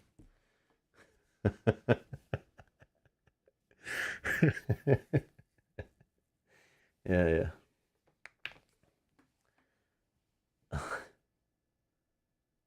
One of the scenarios is actually a puzzle. No, you're joking. You're joking. I'm looking ahead. If it is, I rage quit right now. I will throw this in the garbage. I'm not doing any puzzles. Maybe one puzzle. If it's like one simple puzzle for fun, I'm okay with that. One little funny puzzle where everything's available in front of you inside the game box and you don't have to look up any outside thing to figure it out. Where it's just kind of fun and lighthearted. That would be kind of funny. But I don't see it. You guys are freaking liars. Liars. All right. Yeah, we're good. I'll ban everybody. I'll ban everybody. Yeah, we're fine. I think. I'm not reading all the text though. I should check the special rules, right? Special rules, no. Special rules, no. If I see special rules, go to certain website and complete puzzle book. I'm going to go back to Gen Con next year and ask for my $20 refunded and return the game to their booth. Excuse me, I bought this game not knowing a puzzle was required. It didn't say that on the box. I want my money back.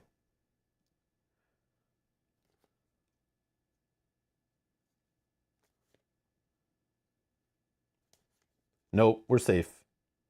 We're safe, we're safe. The streams will continue. Brian says, I don't mind the outpost phase, but the puzzle book sucked. Yeah, outpost phase, I can see loving that. I can see that being fun. And on paper, it sounds awesome. But just the way I play and the setup and involving a stream and how long my day is already and like how my brain gets fried after playing the Haven games, I don't want to then sit there and do an outpost phase for a while after. That's just me.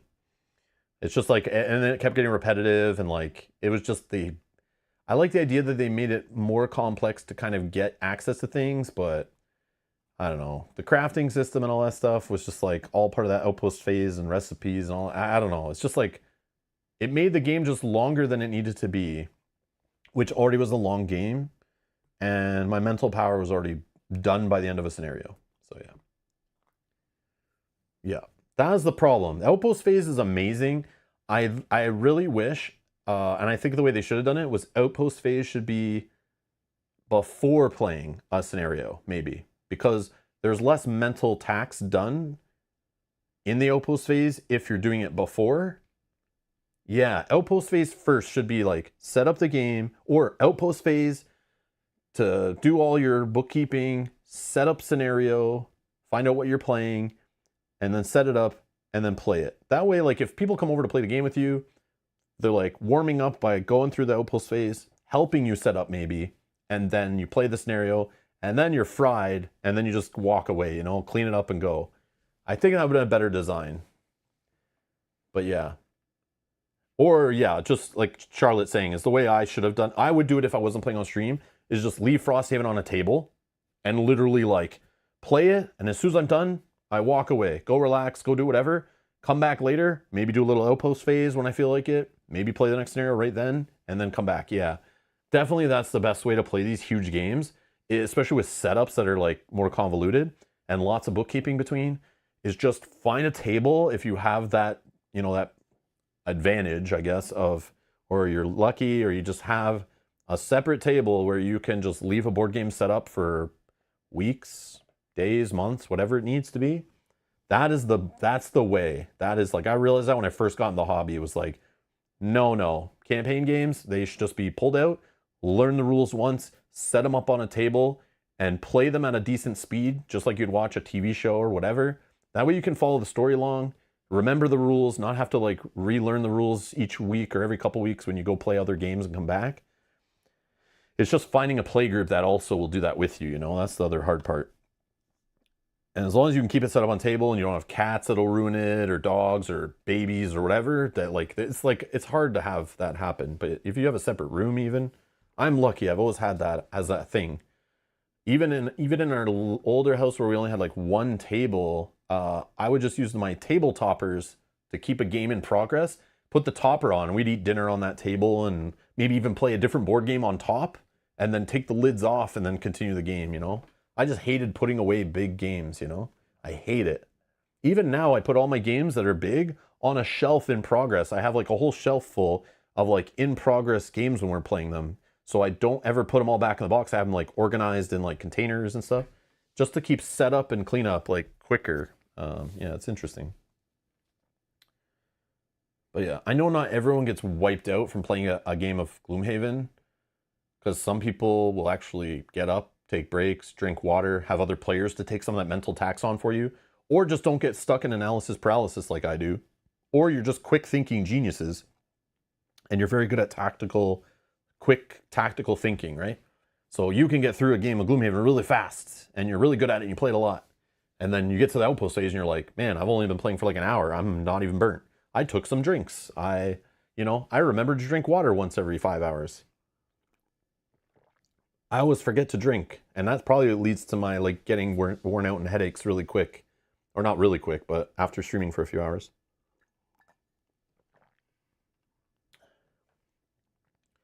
Apophenia, board game tables. What I've learned, I can't recommend a board game table to you, but what I can do is you need to find who is even in your country or state or province, whatever, who makes board game tables.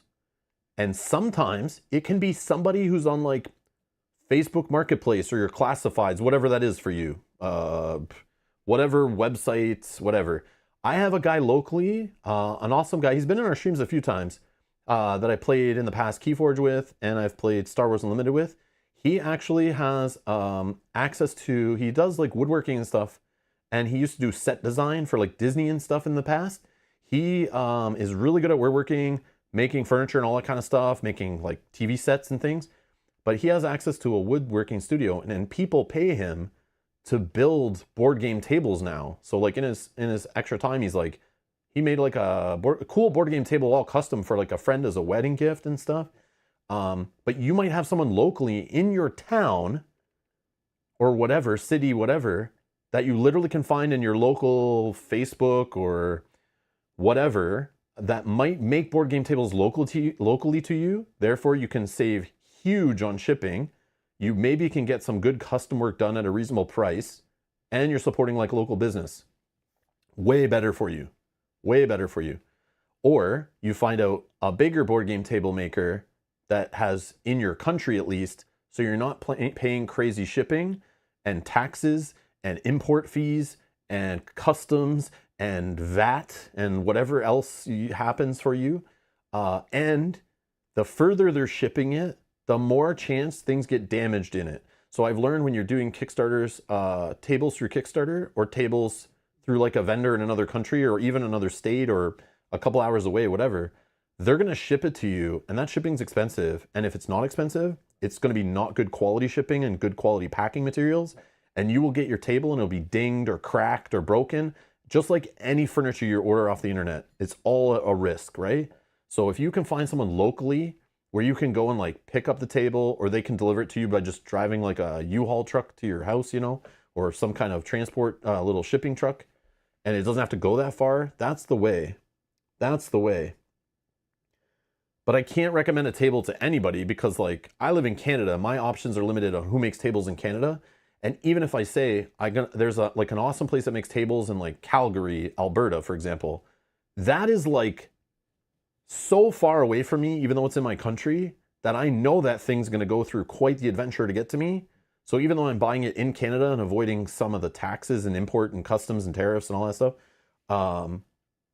the chance of it getting damaged coming to me is way higher, or I'm going to pay through the nose for shipping to come that far and not risk it being damaged, but I'm going to pay a premium to have it get to me safely. Yeah, Canada is so huge. It's so annoying. Like, even though like ordering stuff in Canada is like, yeah, cool. I avoid shipping from like the US or import fees and customs. But then like the shipping is so much more expensive because it's like, it's still coming a distance, right? But there's less chance it gets caught in customs and like ripped open and searched and destroyed and thrown around and all that stuff. So yeah, that's tough. But you should have somebody in your country at least that makes board game tables, or a couple. Just look into those and compare those, because you don't want to have a table come that's like broken and have to deal with customer service and trying to get it replaced or shipped back or repaired. Yeah, so if you can find one where you live, where somebody locally makes it, even though you might pay a little more maybe even to get it custom made, it'll be something you're going to have for like decades maybe, right? So take your time. Like, I kind of rushed mine because I'm lazy. I bought a table off of Kickstarter that was cheap, like IKEA, ships to me, put it together, but it came, it had some dents and dings. I put it together, I dent and dinged it because I didn't know what I was doing. It's still a table I play on. It still works. They made newer versions that are better now, from what they learned from my experience. But my table was so cheap and it's still solid. It went through a move, it survived, but it's all dinged up. It is dinged up. It's not in perfect condition at any means. I would definitely not use it as my main table in the front of my house, you know, to show off. But it's in my basement. It's just to me, it's a piece of equipment. But I always want to eventually get a nicer table, like a premium, spend like, you know, $3, $4, $5, $8,000, whatever, on something big, sturdy, heavy, premium, maybe some built-in LED lights, you know, some USB plugs built in. There's like all these cool ones I've seen that are custom. Even the guy locally that makes them, he can put in like LED lights, rising tables, like you could raise it or lower it. He has like power running through them. Again, USB cables, plugs, so you can plug in a laptop to play RPGs off of and stuff. Like, this guy is like showing me you can custom like anything. And some of the bigger ones do that too, where you can have like rails and hook things into them and stuff. So yeah, the board game table thing, it's because you're buying basically custom furniture. It's like, it's not the cheapest thing in the world unless you buy something that's mass produced. And then you're going to get something less custom and maybe more cheaper, but maybe quality it's cheaper too. I don't know.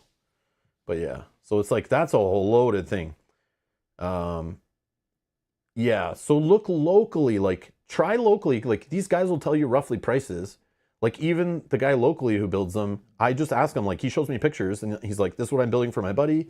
This one I'm building for someone else. And I just ask him, like, how much was that? How much is this one costing you to make? And he just tells me, like, they can be a couple thousand to even more, depending. And you just got to decide if that's for you. But you can then get that quote and then go shop around too and see what others. Like Charlotte saying Wormwood table is nice, but big money. They're in the US, right? So like, I don't know how their international stuff is for someone like me in Canada. Like, would I consider Wormwood, or can I even get it shipped to Canada? I don't even know. Because there's some like Carolina game tables. They make some nice stuff, but like back when I looked into them, they didn't ship to Canada. They were actually offering like a way where I pick it up from them, where I drive across the border, I have to pick it up, and that would get me the table. But then trying to take that through customs, they're going to bend me over and put on the white gloves and make sure they get all my money. So that would be a pain in the ass. plus renting a truck and all the money to spend on that. So like, yeah, but they might now ship to Canada. I don't know, but yeah, there's a whole bunch of things. But now there's way more people that do it. Every year there's like new people that start asking for them, and then like local furniture makers in your town, they start getting people asking for these now because they've become more popular, and then you'll be able to maybe find someone locally that makes them. Or even someone who just makes tables. You go to somebody who builds tables that you know locally and show them what a board game table is. There's probably plans online, or they can make up plans, because most of these people who make custom furniture, they know how to use the software to just like custom design things. And you just show them what you want, show them like a wormwood table, and they can probably recreate that with the wood you want, you know, and the color you want, everything. So it just might pay more. Yeah, we know where Rob stores his money. Yeah. Yes, you do. Especially when I cross the border. Yeah, put it all in a plastic bag. You know, use some of that, where is it? Oh, where is it? Use some of that lubricating oil item, and then you put it in your secret place. And then, yeah, then you have no problem getting across the border.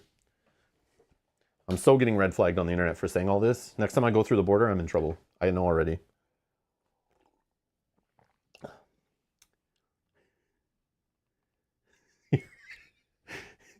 Your prison wallet? That's what it's called?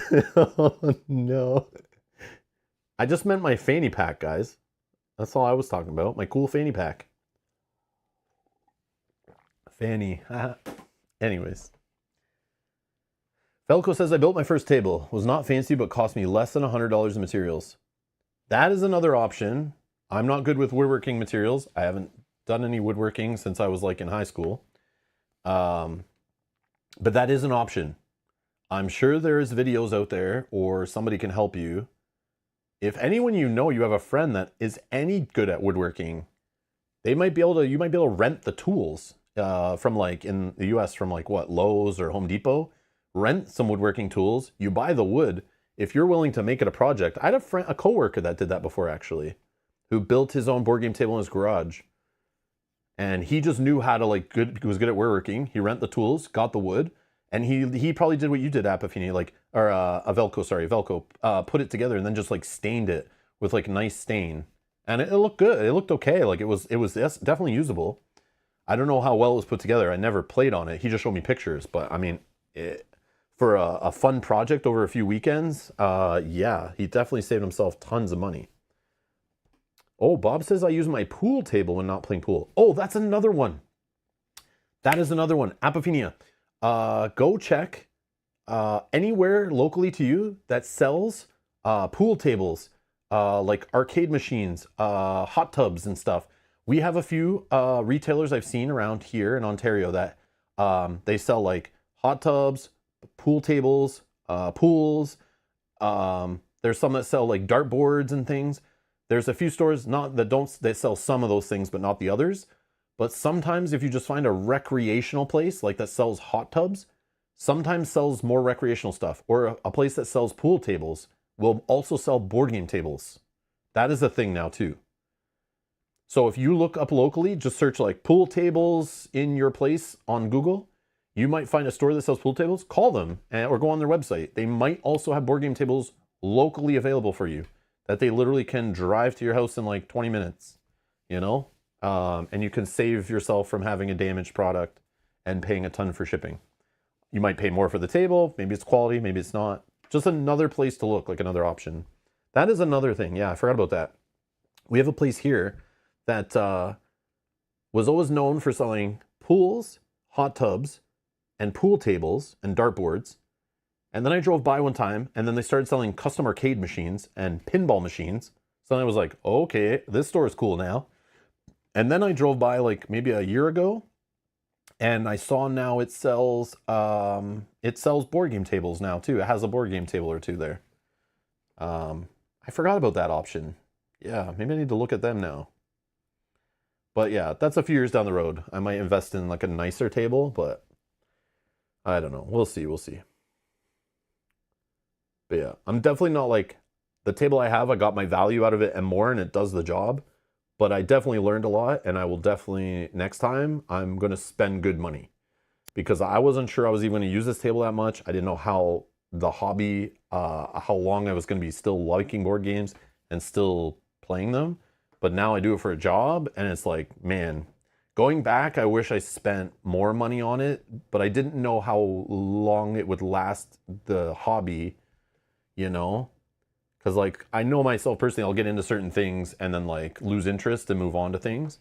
But the only things that are constant are, like, video games and board games. So I make sure I always invest good in, like, my video game stuff. I make sure I got a good controller, you know, good computer, good monitor. But the board game table, I wasn't sure. So I just went with cheap and easy. And my options in Canada were super limited at the time. But now there's way more options. Like I go to Gen Con in the US, and there's like 5 different booths, vendors selling board game tables. And there have been some that have gone out of business in the last few years, or the last decade.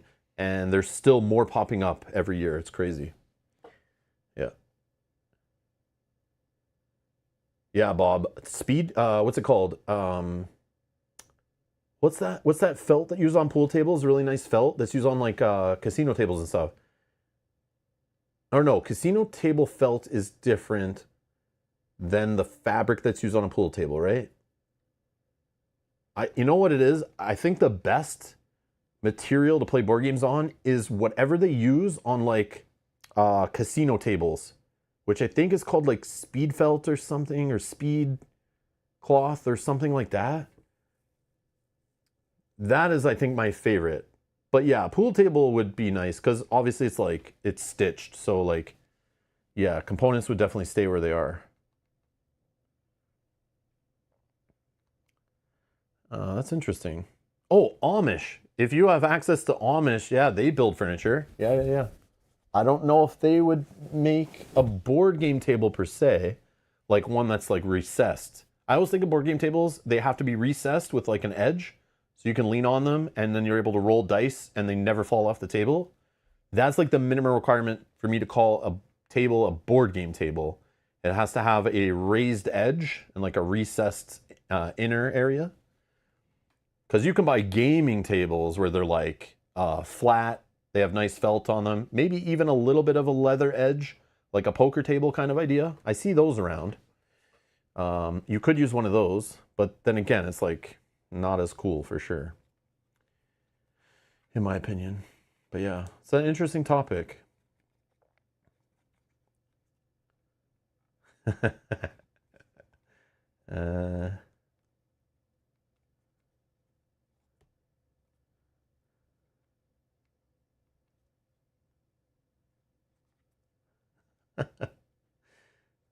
The nice thing about using a pool table, yeah, I've read that already. I'm just looking through. The more money I spend on my computer stuff, the more 2D indie games I end up playing. Yeah. 100%. But I don't. My main game still is Call of Duty. Yes, they suck at some things still, and even though it's a AAA title, game, whatever, millions of dollar budgets and thousands of developers, still buggy as hell, and the network sucks, but definitely you can juice up the graphics on those, and like it's a first-person shooter, so I need high frame rate to be able to react quick enough to make sure I'm not getting stomped, but that I play, and so having a higher end graphics card and computer and everything definitely has advantages in that genre.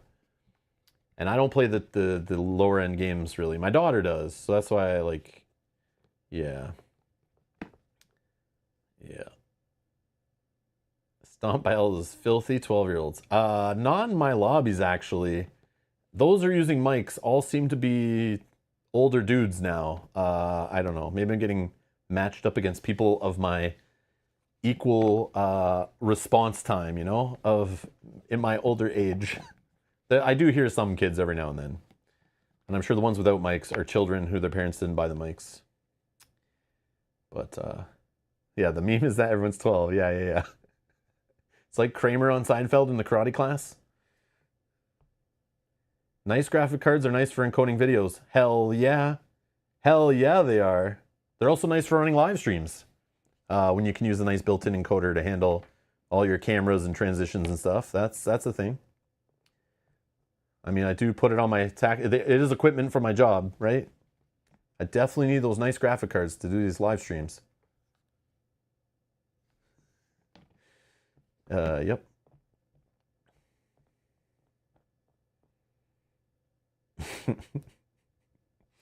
But yeah. Anyways, I'm gonna get out of here. I gotta go play some Arcs. I gotta read the rule book for Arcs.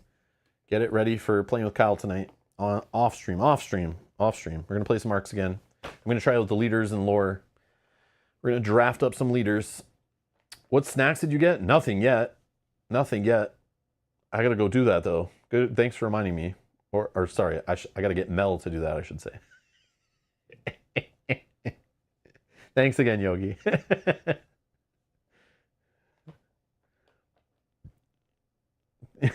Mel. Anyways, thank you all for watching. Thanks for playing along. I don't think I'm going to stream this tomorrow. The only reason why, I want more people to be watching. So this gives episode 1, 2, and 3 a few days to cook. And then I assume Monday or Tuesday we'll pick it back up. We'll see. I do want to play more. I just don't know the exact day. I'll figure it out. I got to see if we're streaming something on the weekend, what we're going to play. But maybe I'll stream this tomorrow. We'll see, but I doubt it. There's a chance, but I don't think so. I kind of want to let it cook for a bit just so other people can catch up and then join us and watch in the future. And it's just more fun when everyone's voting on the polls and yelling at me in the chat and stuff. But anyways, I sincerely appreciate all you who are here. I do appreciate it. Thank you so much for spending this time with me. Enjoy the rest of your day, and I'll see you in the next stream. Bye-bye.